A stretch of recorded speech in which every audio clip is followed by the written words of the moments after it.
South ఇండియాలోనే biggest sorry store మన Varahi silks మన విజయవాడ ఎంజీ రోడ్ లో డిసెంబర్ 4వ తారీఖున ఘన ప్రారంభం.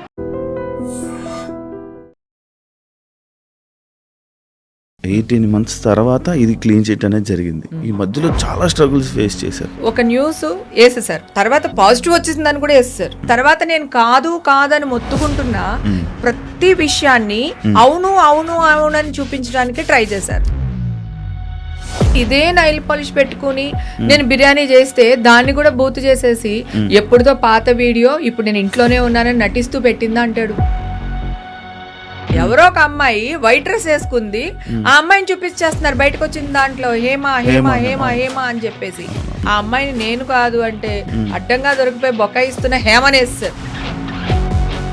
ఓన్లీ మీరు ఆ రేవుపట్టిలో ఉన్నారనే పాయింట్ గుర్తుందే కానీ ఇప్పుడు ఈ రోజు ఇది జరిగిందని తెలియదు. నెగిటివ్ న్యూస్ ని ఎట్లా అయితే వేశారో పాజిటివ్ ని కూడా అట్లాగే జనాల్లోకి తీసుకువెళ్తే వాళ్ళకి ఒక రెస్పెక్ట్ మిగులుతుంది. ఎనీ ఛానల్ అడుక్కునే వాళ్ళు రోడ్ల మీద అడుక్కునే వాళ్ళు 10,000 ఇచ్చి తీసుకుని వచ్చి కూర్చోపెట్టి హేమక్క గురించి మాట్లాడని చెప్పి మాట్లాడిచ్చారంట. అంటే వాళ్ళే కెమెరా ముందు మాట్లాడేసి నేను ఆ ఛానల్ వాళ్ళ గురించి ఆలోచిస్తున్నాను. వాళ్ళ క్యారెక్టర్స్ ఏంటి, వాళ్ళ అమ్మ నాన్న ఏంటి, వాడి పుట్టుకేంటి, సిగ్గుండక్కర్లా టీవీ వాడికి. భయమేస్తుంది. అందుకే ఈషాని నేను మీడియాకి కనపడకుండా దాచుకుంటున్నాను. ఒక రేపిస్ట్ కనపడకుండా దాచుకున్నామంటారు కదా, అలాగా మీడియాకి కనపడకుండా నా బిడ్డని దగ్గర దాచుకుంటున్నాను. 18 నెలలు కూడా మీడియా ముందుకు రాకపోవడం, ఓన్లీ కోర్టు అది ఇంకా తీర్పు ఏమి రాలేదు కాబట్టి ఇవ్వకూడదు కాబట్టి మీరు ఇంటర్వ్యూలు ఇవ్వలేదు, మీడియా ముందుకు రాలేదు. వన్స్ కోర్టుకి కేసు వచ్చేసిన తర్వాత ప్రాబ్లం లేదు, మాట్లాడొచ్చు. ఇప్పుడు నేను రామా అంటాను, నువ్వు దాన్ని నన్ను అమ్మ అన్నావా అనుకో, అది మళ్ళీ ఇష్యూనే కదా. ఇప్పుడు నువ్వు అన్నట్టు 3-4 days అయింది కదా కేసు అయిపోయి మనకి చేతికి పేపర్స్ వచ్చి, ఇప్పుడు వరకు ఒక్కళ్ళు కాల్ చేయలేదు తెలుసా.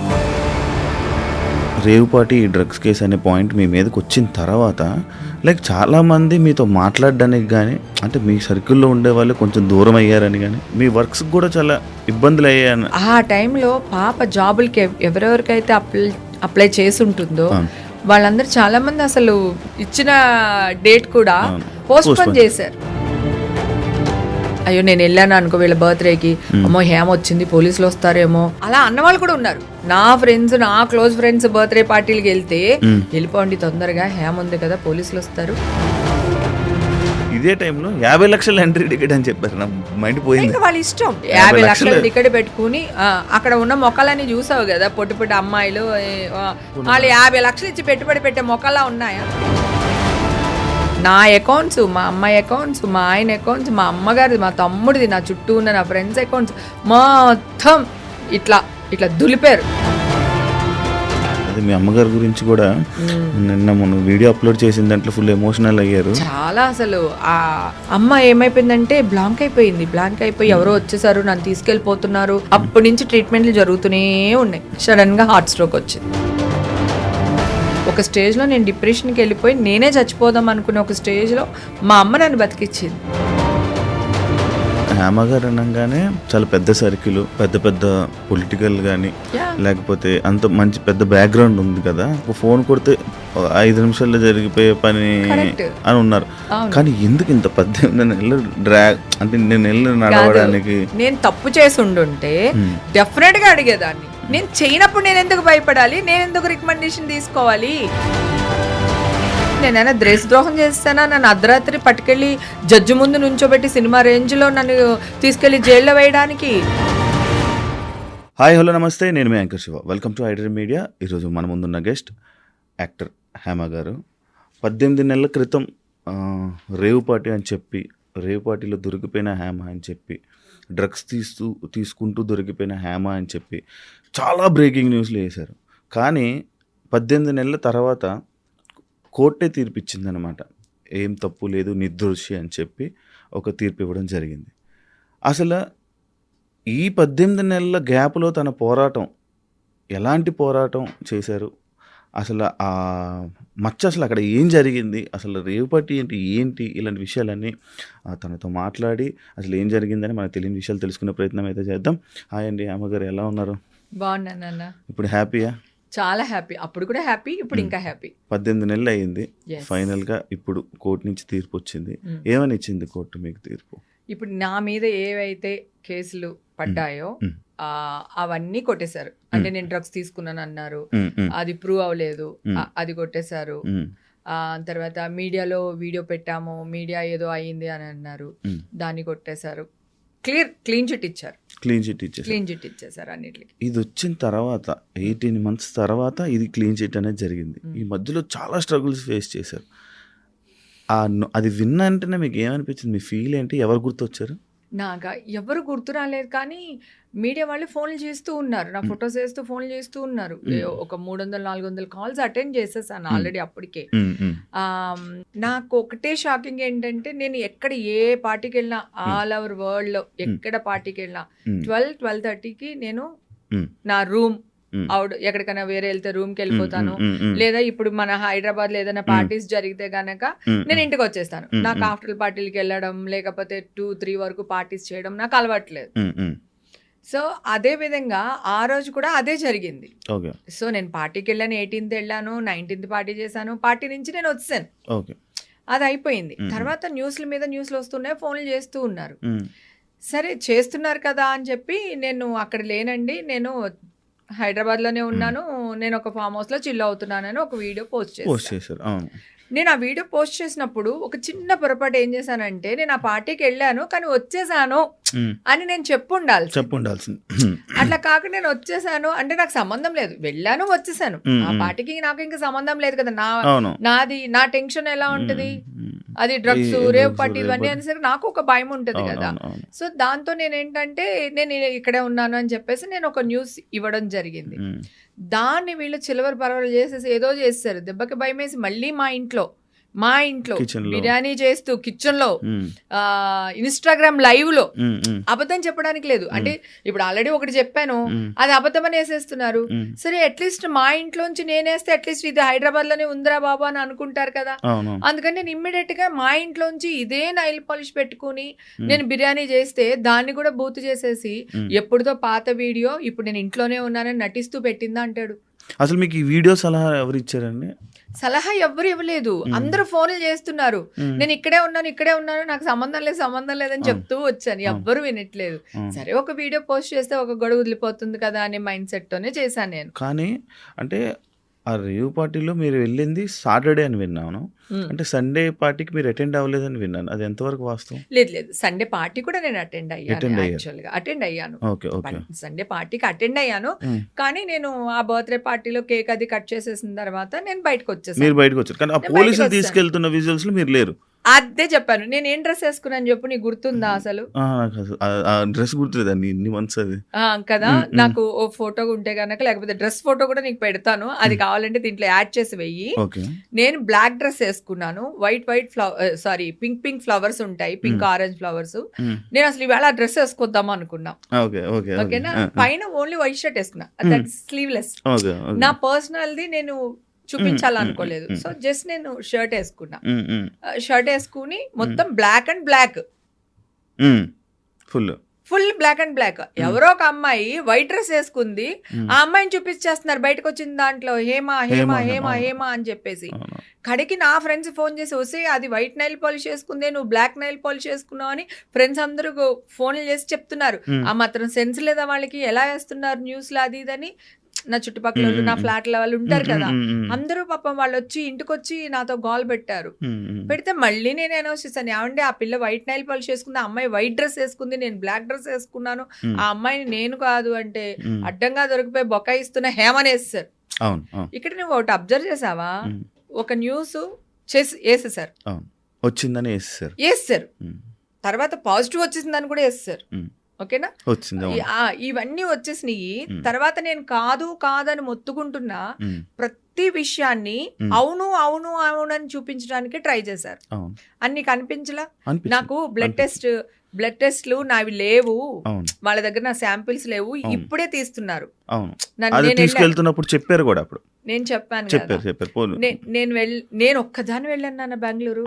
నిజంగా నేను తప్పు చేసి ఉంటే ఒక 10 మంది రికమెండేషన్ లో, లేకపోతే ఇంకొకటో, లేదా లాయర్ నో ఏదో ఒకటి తీసుకుని నేను వెళ్ళేదాన్ని కదా. నేను ఒక్కదాన్ని వెళ్ళాను నాన్న బెంగళూరు, సిసిబి వాళ్ళ దానికి వెళ్తే వాళ్ళందరూ 10 మంది వచ్చారు, ఎంక్వైరీ చేశారు, అడిగారు మీరు డ్రగ్స్ తీసుకున్నారా, లేదు తీసుకోలేదు, మీరు ఎన్ని గంటలకు ఉన్నారు, ఎన్ని గంటలకు వెళ్ళిపోయారు, ఇవన్నీ అడిగారు. నేను ఇన్ని గంటలకు వచ్చాను, ఇన్ని గంటలకు వెళ్ళిపోయాను, నేను ఇది అని చెప్పేసి నేను వాళ్ళకి చెప్పాను.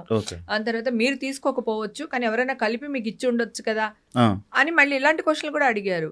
ఒక్క క్షణం డంగు అనింది నాకు. అంత పెద్ద పార్టీ కదా, ఏమో తెలియదు తెలియదు కదా, అయ్యమ్మో అనుకుని ఆ క్షణం ఒక ఆగి వెంటనే చెప్పాను, లేదండి అక్కడ ఉన్న వాళ్ళందరూ నా బ్రదర్స్, నేనంటే చాలా ఇష్టం, చాలా రెస్పెక్ట్, నేను అందుకే అక్కడి నుంచి ఇక్కడ దాకా వచ్చాను, వాళ్ళు ఎవ్వరు అలా చేయరు, నేను తీసుకోలేదు, నేను దాగలేదు, నేను తీసుకున్నది ఇదిగోండి రెడ్ బుల్, అది నా చేత నేనే ఓపెన్ చేసుకుని తాగాను, ఏగర్ మైజర్ ఉంది, సో అది కూడా సగం బాటిల్ ఉండింది కానీ నేను దాన్ని టచ్ చేయలేదు, ఇది నేను చేసిన పని అని చెప్పేసి చెప్పాను. నా టేబుల్ మీద ఏమైతే ఉన్నాయో అన్ని అడిగారు, అవన్నీ చెప్పాను, ఎన్ని గంటలకు లోపల వచ్చాను, ఎన్ని గంటలకు బయటకు వెళ్ళాను, అన్ని ఎంక్వైరీ చేశారు, అన్ని నేను క్లియర్ కట్గా నేను చెప్పాను. ఓకే, ఇందాక మీరు అడిగిన బిర్యానీ వాళ్ళు చెప్తే అప్పుడు నేను హాస్పిటల్ నుంచి వచ్చేటప్పుడు నేను చెప్పాను, ఏమండి ఇప్పుడు తీస్తున్నారు నా టెస్ట్లు, మీరు ఆలోచించండి, అప్పుడు గనక నా టెస్ట్లు ఉండుంటే ఇప్పుడు మళ్ళీ సెకండ్ టైం నన్ను ఎందుకు తీశారు టెస్ట్లు, ఏం అవసరం కదా, ఎవ్వరు అడగలా. అవును కదా, హేమ చెప్పింది ఒక్క నిమిషం నేను చెప్పింది నిజమని నమ్మున్నా మన మీడియా వాళ్ళు కానీ సోషల్ మీడియా వాళ్ళు కానీ, నేను ఈ రోజు అరెస్ట్ అయ్యేదాన్ని కాదు. అయితే నేను చెప్పిన దాన్ని కూడా ఓవర్ యాక్టింగ్ చేస్తున్నాయేమో నేను కొంచెం స్ట్రాంగ్గా చెప్పాను, ఒరే ఫేక్ న్యూస్లు వెయ్యకండి రా, నా టెస్ట్లు వీళ్ళ దగ్గర లేవు, నా శాంపిల్ లేవు, ఇవి ఇప్పుడే తీస్తున్నారు, ఇదిగో ఇప్పుడే ఇచ్చి వస్తున్నాను అని చెప్పాను.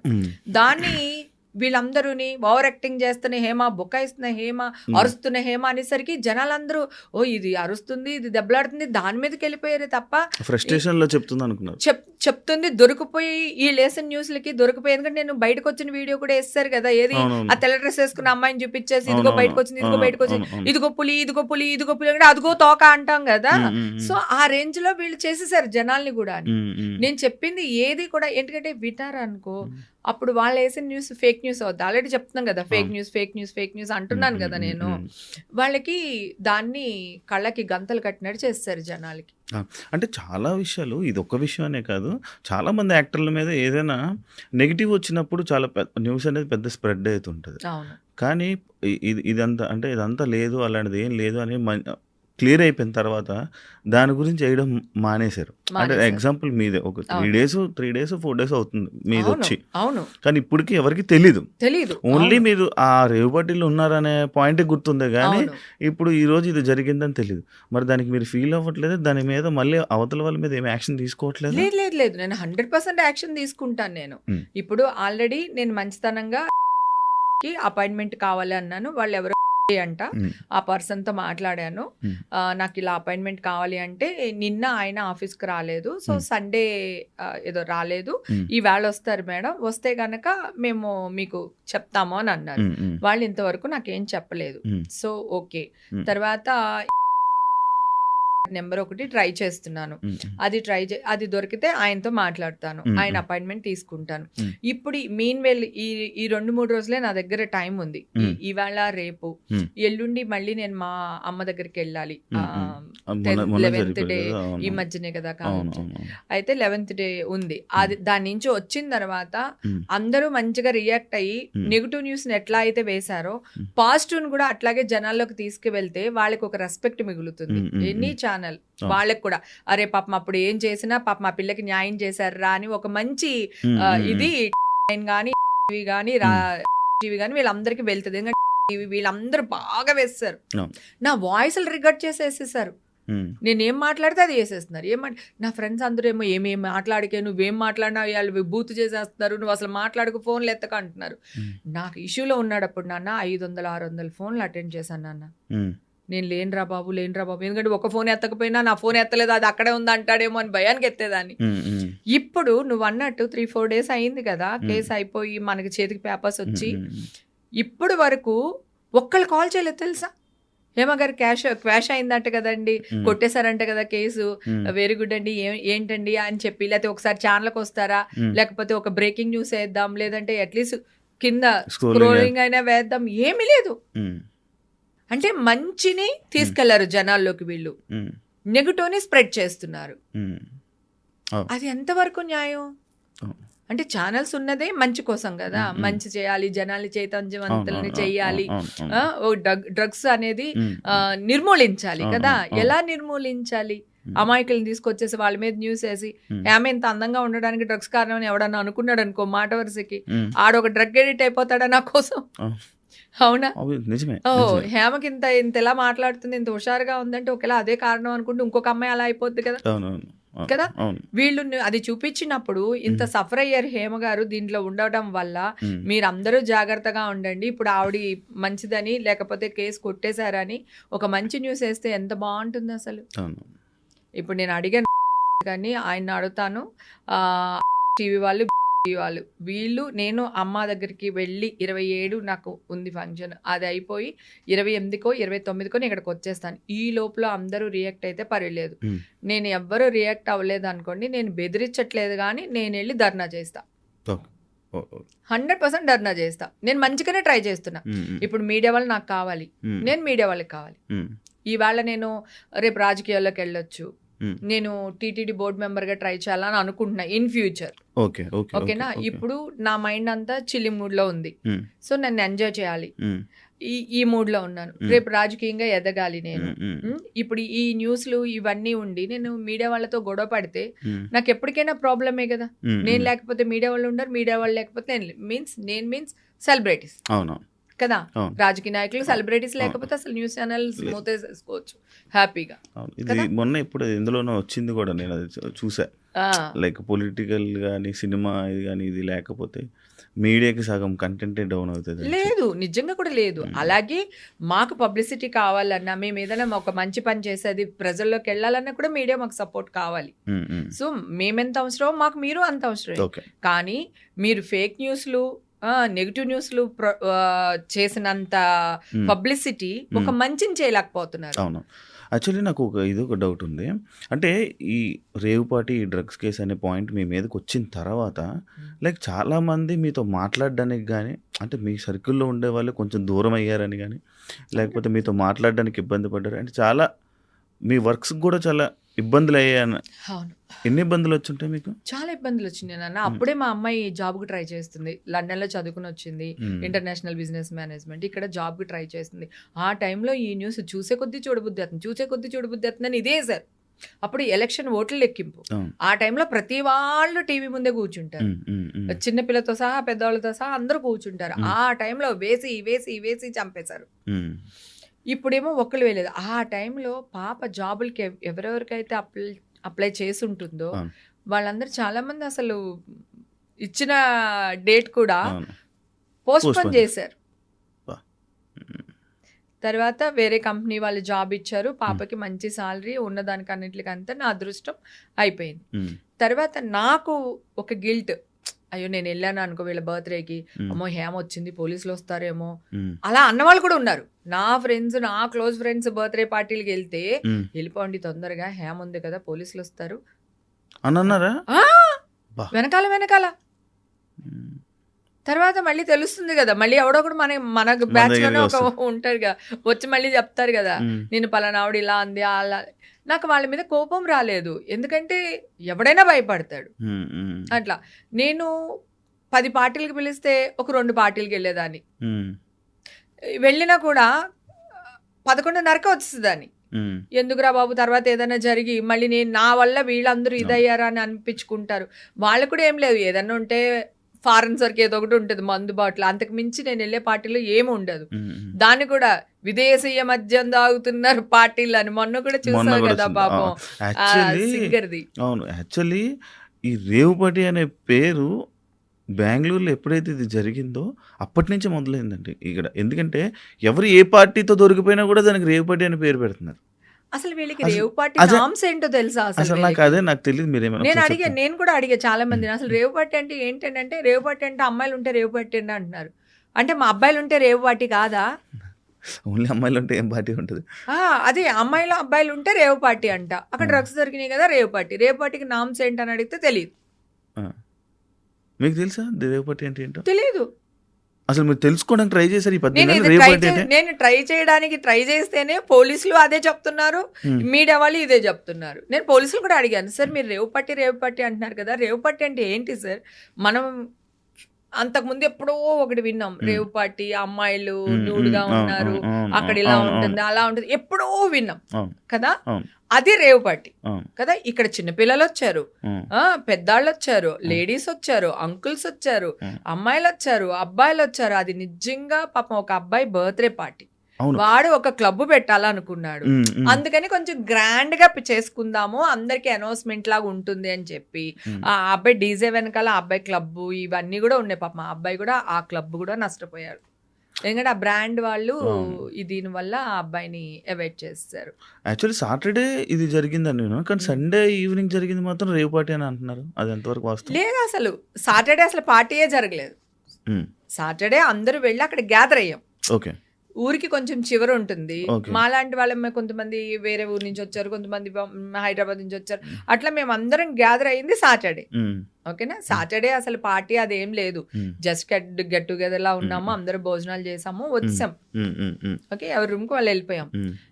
సండేనే పార్టీ జరిగింది, అసలు బర్త్డే పార్టీ సండే, ఆ అబ్బాయి బర్త్డే సండే. సండే చిన్నపిల్లలు వచ్చారు, ఫ్యామిలీలు వచ్చినాయి, 4-5 ఫ్యామిలీలు, ఒక 4-5 చిన్న చిన్న పిల్లలు, అదే ఎవరైతే ఫ్యామిలీ వచ్చారో వాళ్ళ పిల్లలు వచ్చారు. అది వచ్చిన పార్టీకి వచ్చిన వాళ్ళు అబ్బాయిలు కానీ అమ్మాయిలు కానీ మంచి ఇంజనీరింగ్ వాళ్ళు, డాక్టర్స్, జాబ్ చేసే వాళ్ళు, సాఫ్ట్వేర్ వాళ్ళు, కొంతమంది అంకుల్స్ వచ్చారు, ఒక 20 మంది పైగా ఆంటీస్ వచ్చారు. ఇలా అంటే నిజంగానే అది ఒక మంచి పార్టీ. ఆ పార్టీలో కొంతమంది డ్రగ్స్ తెచ్చిన మాట వాస్తవం. నేనంటూ ఆ పార్టీలో లేకపోతే అది ఇంత పబ్లిసిటీ వచ్చేది కాదు, ఇంత పెద్ద దుమారం రేగేది కాదు. బికాస్ ఆఫ్ మీ ఆ పార్టీ దుమ్మెత్తి పోసేశారు. మీడియాలోకి రాగానే అది సిచ్యువేషన్స్ మారిపోయినాయి, పోలీసులు కూడా అల్లిపోయారు. అసలు చాలా మంది యాక్టర్స్ ఉన్నారు, అది కూడా ఎవరు లేరు, ఎవరు లేరు, ఎవరు లేరు, యాక్టర్స్ అస్సలు లేరు. అండ్ ఇంకొకటి, ఇదే టైంలో 50 లక్షల ఎంట్రీ టికెట్ అని చెప్పారు, నా మైండ్ పోయింది. ఇంకా వాళ్ళ ఇష్టం చిన్నపిల్లలకి 50,000 టికెట్ తీసుకుని 50 లక్షల టికెట్ పెట్టుకుని అక్కడ ఉన్న మొక్కలన్నీ చూసావు కదా, పొట్టి పొట్టి అమ్మాయిలు, పొట్టేసుకున్న అంకుళ్ళు, అందరూని ఏది 10 మంది వీళ్ళు, మంచి అమ్మాయిలు అబ్బాయిలు వాళ్ళు బయటకు వచ్చారు, అందరినీ చూపించారు కదా. మామూలుగా నీకేమన్నా వాళ్ళని చూస్తుంటే వాళ్ళు డబ్బున్న వాళ్ళు ఉన్నారా? చెప్పులే సరిగ్గా లేవు కదా ఎవరికైనా. వాళ్ళు 50 లక్షలు ఇచ్చి పెట్టుబడి పెట్టే మొక్కలా ఉన్నాయా? అసలు మామూలుగా మా మొక్కలు కూడా, నేను కూడా చెప్తున్నా, నేను ఎందుకు 50 లక్షలు ఇచ్చి నేను ఆ పార్టీకి వెళ్ళాల్సిన అవసరం నాకేంటి? నా అకౌంట్స్, మా అమ్మాయి అకౌంట్స్, మా ఆయన అకౌంట్స్, మా అమ్మగారిది, మా తమ్ముడిది, నా చుట్టూ ఉన్న నా ఫ్రెండ్స్ అకౌంట్స్ మొత్తం ఇట్లా ఇట్లా దులిపారు మావి. అస్సలు ఇంత కూడా పాపం పోలీసులు కూడా బాధపడ్డారు. మీడియాకి ఎందుకు మేడం వీడియో పెట్టారు, మీడియా వాళ్ళ వల్ల మేము మిమ్మల్ని అరెస్ట్ చేయాల్సి వస్తుంది, మీడియా వాళ్ళు పెట్టడం కూడా, వాళ్ళకి కేసు పెట్టినప్పుడు కూడా మీడియా అదే పెట్టారు. యాక్చువల్లీ మీరు నిజంగా చెప్పాలంటే, అంటే ఇప్పుడు మీరు పాయింట్ చేశారు, ఆ వీడియో ఏదైతే ఆ కిచెన్ వీడియో కానీ అదే ఆ ఫామ్ హౌస్ దగ్గర మీరు నిల్చొని గార్డెన్లో పెట్టిన ఫోటోలు, ఆ 2 ఫోటోలు పెట్టకపోతే ఇంత అయ్యేదే కాదు అని మీరు అనుకుంటున్నారు కదా. అసలు నేను ఎప్పుడు పెట్టాను అనుకుంటున్నావు? అది జరిగిన ఈవినింగ్కి నెక్స్ట్ డేగా పెట్టారు అది కదా. ఈ లోపల నా పేరు, నా ఫోటోలు అన్ని వచ్చేసినాయి కదా. నా మామూలుగా సినిమాలు యాక్ట్ చేసిన ఫోటోలు పెట్టేసి హేముంది అని వేసేసారు కదా సాయంత్రం వరకుని. అందరూ అలాగే అనుకుంటున్నారు. కాదు, నేను మీ వీడియో పెట్టలేదు, నేను మధ్యాహ్నం 1 గంటకు 2 గంటలకు పెట్టాను నేను వీడియో. అవును, మధ్యాహ్నం అది జరిగిన తర్వాత మధ్యాహ్నం అప్పుడు పెట్టారు, అప్పటికి పెట్టాను నేను వీడియో. పెట్టకుండా అప్పుడు నేను పెట్టకపోయినా వాళ్ళు వేసేసారు కదా న్యూస్. నా ఫోటోలు పోలీసులు ఫోటోలు రిలీజ్ చేశారు అన్నాడు, ఇంకెవడో రిలీజ్ చేశారు. అసలు ఒక ఎంక్వైరీ జరుగుతుంటే అక్కడ పోలీసులు ఏ పోలీసు నా ఫోటో వేస్తాడు? అదే కదా నేను అన్న జాఫర్ దాంట్లో కూడా అడిగాను కదా, ఏ పోలీసు నా పేరు అనౌన్స్ చేశారు, ఎవరు ఏ పోలీసు నా ఫోటో ఇచ్చారు చెప్పండి అని అడిగాను కదా. నేను ఎవడు మాట్లాడలేదే, నేను అరిచాను కదా. నేను మాట్లాడాను, జాఫర్ ఇంటర్వ్యూలో మాట్లాడాను, నా ఇంటర్వ్యూలో మాట్లాడాను, ఏ పోలీస్ ఆఫీసర్ ఇచ్చాడు. ఇప్పుడు ఈ రూమ్ లో ఒక క్రైమ్ జరిగింది, ఈ క్రైమ్ జరిగినప్పుడు ఎంక్వైరీ జరుగుతున్నప్పుడు ఇన్వెస్టిగేషన్ జరుగుతున్నప్పుడు ఫొటోస్ అసలు బయటికి ఎందుకు ఇస్తారు పోలీసులు? వాళ్ళు పోలీసుని వాడేశారు, సపరేట్ నన్ను ప్రెస్ మీట్ వాడేశారు, పెడతారు అందరినీ కదా, వాడేశారు. సపరేట్ ప్రెస్ మీట్ పెట్టి చెప్తారు కదా, ఇలా ఇలా పలానా యాక్టర్లు ఉన్నారని చెప్పాలి కదా. చెప్పలేదు కదా, ప్రెస్ మీట్ లో చెప్పలేదు. కూడా మనోళ్ళే అడిగారు కదా, అవును. ఏదో సెలబ్రిటీ ఉందా అంటే ఇట్లా చూసి ఎవరో ఒకళ్ళు ఉన్నారు, మూవీ వాళ్ళు ఉన్నారంటే ఎవరో ఒకళ్ళు ఉన్నారు అన్నారు. ఆ ఒక్కళ్ళు ఎవరు? ఉమ్. నా పేరు అసలు చెప్పలేదు. చెప్పలేదు. అవును నేను అది కూడా వేసి చూపించాను కదా జాఫర్ దాంట్లో, అవును అవును. ఆ ప్రెస్ మీట్ కూడా వేసి చూపించాను నేను. ఆ అమ్మాయి నైల్ పాలిష్ చూపించాను, ఆ అమ్మాయి డ్రెస్ చూపించాను. ఉమ్. వీళ్ళు ఒక ఫేక్ న్యూస్ వేసేసారు. ఉమ్. ఇప్పుడు దాన్ని నిజం చేయాలి. ఇంకా నేను ఏం చెప్పని వినలేదు, ఉమ్. అవును. ఏం చెప్పని వినలేదు ఉమ్. అసలు. నిజంగా అరెస్ట్ చేస్తారని తెలుసుంటే నేను ఒక్కదాన్ని ఎందుకు వెళ్తాను? ఒక పాయింట్ ఆలోచించిన, ఒక్కదాన్ని వెళ్ళాను నేను. నాకు ఫీవర్, వైరల్ ఫీవర్, ఆ 2 రోజులు వెళ్ళకపోవడానికి రీజన్ ఉమ్. నేను నోటీసులకి రిప్లై ఇవ్వలేదని నన్ను అరెస్ట్ చేశానని చెప్పారు పోలీసులు. ఉమ్. మళ్ళీ నా దగ్గర నేను వాళ్ళకి అన్ని నా ఫోన్లోనే ఇచ్చాను నేను. సార్ నాకు ఇలా ఉంది, ఒంట్లో బాగాలేదు, ఉమ్. ఇదిగో నేను సిలన్ ఎక్కిస్తున్నారు, ఇగో ఈ మెడిసిన్ తీసుకుంటున్నాను, ఉమ్. ఉమ్. నాకు 2 days టైం ఇవ్వండి నేను వస్తాను అంటే Hmm. వీళ్ళు పోలీసులు వెళ్ళి, సారీ మన మీడియా వాళ్ళు వెళ్ళి పోలీసులు అందరినీ ఎన్ని లక్షలు తీసుకుని హేమ గారిని అరెస్ట్ చేయకుండా వదిలేశారని అడిగారంట. బా. ఎంత ప్రెషర్ చేశారో తెలుసా పోలీసులు. నాకు బెయిల్ ఎలా వచ్చిందో తెలుసా? ఉమ్. చెప్పండి. ఒక కోర్టులో ఎప్పుడు కూడా ఆ, ప్రీవియస్ తీర్పులు ఉంటాయి, అవును అవి రెఫరెన్స్ గా పెట్టి అవును. అడుగుతూ ఉంటారు. అడుగుతుంటారు. ఈ కేసుకి ఇట్లా అప్పుడు ఇలా జరిగింది ఇలా అని ఉంటాయి కొన్ని. ఉమ్. దాంట్లో ఒక అతను, ఒక చాలా పెద్ద లాయర్, ఉమ్. ఉమ్. అడ్వకేట్, ఉమ్. అన్ని కేసులు గెలిచాడంట, ఉమ్. ఒక్క కేసు ఓడిపోయారంట. ఉమ్. ఆ పాయింట్ నా ముందరే లాయర్ వాదిచ్చి నాకు బెయిల్ తెప్పించారు. సో చెప్పారు, అది పెట్టి జడ్జి గారికి ఆ పేపర్స్, ఆ పాయింట్లన్నీ పెట్టి ఉమ్. ఆ ప్రీవియస్ జడ్జిమెంట్ది కాపీ ఇచ్చి ఆయన అడిగారు అనమాట. ఉమ్. ఇట్లా ఒక కేసు ఓడిపోయారు ఎందుకు అని లాయర్ని అడిగారంట. ఉమ్. ఉమ్. ఓడిపోయిన తర్వాత ఉమ్. ఉమ్. అడ్వకేట్ గారిని ఉమ్. అడిగితే, నాకు న్యాయానికి నాకు జరిగే యుద్ధంలో అయితే నేనే గెలిచేవాడిని, ఉమ్. ఇక్కడ మీడియాకి న్యాయానికి జరిగిన విషయంలో ఉమ్. మీడియా ఇన్వాల్వ్ అవడం వల్ల నేను ఈ కేసు ఓడిపోయినా అన్నారంట. ఆ, అలా కూడా ఓడిపోతారండి. మరి ఏం చేస్తారు ఇప్పుడు మీడియా వాళ్ళు? ఏం చేస్తారు? ఈవిడే కండక్ట్ చేసేసింది, ఈ అమ్మాయిని ఈవిడే తీసుకెళ్ళిపోయింది, అదే ఆవిడెవరో మాట్లాడి వీళ్ళెవరో మాట్లాడి, మొత్తం ఇదే కదా. అడుగు తినే వాళ్ళని కూడా న్యూస్ ఛానల్లో కూర్చోపెట్టుకుని, అడుక్కునే వాళ్ళు, రోడ్ల మీద అడుక్కునే వాళ్ళు 10,000 వేలు ఇచ్చి తీసుకుని వచ్చి కూర్చోపెట్టి హేమక్క గురించి మాట్లాడని చెప్పి మాట్లాడిచ్చారంట. బా. నాకు ఫోన్ చేస్తే నేను వాయిస్ రికార్డ్ చేసి పెట్టుకున్నాను. ఉమ్. ఇంకా బలవంతంగా తీసుకెళ్లి 10,000 వేలు ఇచ్చారక్క, మామూలుగా అయితే 3,000 ఇస్తారక్క, ఈ విషయంలో 10,000 వేలు ఇచ్చి మమ్మల్ని కూర్చోబెట్టి మాట్లాడిచ్చారక్క, మాకు తెలియదు ఇలాగానే అది ఇదని. మా అబ్బాయి ఫోన్ చేశాడు, ఎక్కడెక్కడో నా అసిస్టెంట్కి ఫోన్ చేసి నెంబర్ తీసుకుని వాడు నాకు కాల్ చేశాడు. అంటే వాళ్ళే కెమెరా ముందు మాట్లాడేసి, అంటే నువ్వు డబ్బులు ఇస్తానంటే పాపం పాపం వాళ్ళ ప్రాణం ఎంత నాన్న, 10,000 వాళ్ళకి చాలా ఎక్కువ కదా. ఉమ్. ఉమ్. ఉమ్. అంటే నేనేమంటున్నానంటే, నువ్వు పాపం వాళ్ళ గురించి ఆలోచిస్తున్నావు, నేను ఆ ఛానల్ వాళ్ళ గురించి ఆలోచిస్తున్నాను. ఉమ్. వాళ్ళ స్టేచర్ ఏంటి, ఆ మనుషులు ఏంటి, ఉమ్. ఉమ్. సిగ్గుండక్కర్లా వాళ్ళకి? ఉమ్. ఉమ్. ఆ? ఉమ్. ఇట్లాగా వాళ్ళే డబ్బులు ఇచ్చి తెచ్చుకుని కూర్చోబెట్టి మాట్లాడించడం ఏంటి అసలు? నా మీద 30,000 వాళ్ళు స్పెండ్ చేశారంటే ముగ్గురిని కూర్చోపెట్టి, వాళ్ళు ఎంత రేటింగ్లో సంపాదించుంటారు? ఉమ్. ఉమ్. వాళ్ళు ఎలాంటి వాళ్ళు అసలు? వాళ్ళ క్యారెక్టర్స్ ఏంటి? వాళ్ళ అమ్మా నాన్న ఏంటి? ఉమ్. వాడు పుట్టుకేంటి? ఉమ్. సిగ్గుండక్కర్లా టీవీ వాడికి? ఉమ్. ఇలా జరిగినాయి పాపం. ఇట్లా కూర్చోబెట్టి అన్నీ వేసేసరికి వాళ్ళకి నేను ఎవరో కూడా తెలియదు. కర్ణాటక పోలీసులకి అవును. నేను వచ్చిన ఆవిడ సెలబ్రిటీయా లేకపోతే మామూలు అమ్మాయా అని వాళ్ళకి ఏమి తెలియదు. వీళ్ళు న్యూస్ వేయడం వల్ల ఓ ఎవరో సెలబ్రిటీ వచ్చారు, సో సెలబ్రిటీ ఉంది అని పాపం వాళ్ళకి కూడా తెలియదు. వీళ్ళ జ్ఞానోదయం ఇచ్చారు వాళ్ళకి ఫీడింగ్. ఈ అమ్మాయి ఎలాగా ఇలాగా అమ్మ అలాగా అంటే వాళ్ళకు కూడా డౌట్ వస్తుంది కదా పోలీసుకి. ఆల్రెడీ నువ్వు నేను ఒక పార్టీకి వెళ్ళాం, నువ్వు ఉండిపోయావు, నేను బయటకు వచ్చేసాను ఆ పార్టీ నుంచి. అక్కడ ఏదన్నా ఇష్యూ జరిగింది ఇలాంటిది, మనం ఇంటికి వెళ్ళిపోయిన తర్వాత కూడా వాళ్ళు పిలిపిస్తారు, పిలిపించి మనల్ని ఎంక్వైరీ చేస్తారు. ఎంక్వైరీ చేసి మీ పేరేంటి, మీరేంటి, ఏ ఊరు, ఏంటి, తీసుకున్నారా లేదా అని చెప్పి వాళ్ళకు కూడా టెస్టులు చేపిస్తారు. ఇది కామన్, ఇది జరుగుద్ది. కానీ అరెస్ట్ చేసే అంత తప్పు కాదు. ఒకవేళ నేను డ్రగ్స్ తీసుకున్నాను నాన్న, ఎందుకు అరెస్ట్ చేస్తారు? డ్రగ్స్ తీసుకుంటే నేను విక్టిమ్ని, నన్ను అరెస్ట్ చేయరు. అరెస్ట్ చేయనక్కర్లేదు, కోర్టుకి ప్రొడ్యూస్ చేస్తారు. కోర్టులో నిరూపణ అయిన తర్వాత మనం ఫైన్ కట్టుకుంటాం, లేదంటే వాళ్ళు డీహైడ్రేషన్ సెంటర్ అంటారు కదా, అక్కడికి పంపిస్తారు. డ్రగ్స్ తీసుకున్న వాళ్ళని ఫైన్ కట్టించుకుంటారు, అక్కడికి పంపిస్తారు. అసలు దీనికి సంబంధం లేదు, అసలు అరెస్ట్ చేయకూడదు. ప్లస్ మీడియా వాళ్ళు కూడా డ్రగ్స్ తీసుకున్న వాళ్ళ ఫోటోలు కానీ వాళ్ళ పేర్లు కానీ వాళ్ళని పబ్లిసిటీ చేయకూడదు. వాళ్ళు విక్టిమ్స్ కదా, వాళ్ళని కాపాడుకోవాల్సిన బాధ్యత ప్రభుత్వం మీద, సమాజం మీద ఉంటుంది. ఎవరైనా సరే అసలు ఆ విక్టిమ్ ఫొటోస్ వేయకూడదు. ఓకే ఓకే ఓకే ఓకే కానీ మొత్తం పెద్ద ఇదే అయింది కదా. అసలు చాలా చేసేసారు కదా. ఎంత నష్టపోయాను నాన్న. ఈషా గారి ఫ్రెండ్స్ దూరం పెట్టేశారు ఆ పాపని. ఆ ఉద్యోగం టైంలో తన ఇబ్బంది పడిపోయిందా, నేను నా ఫ్రెండ్స్ అందరూ ఇదైపోయారా.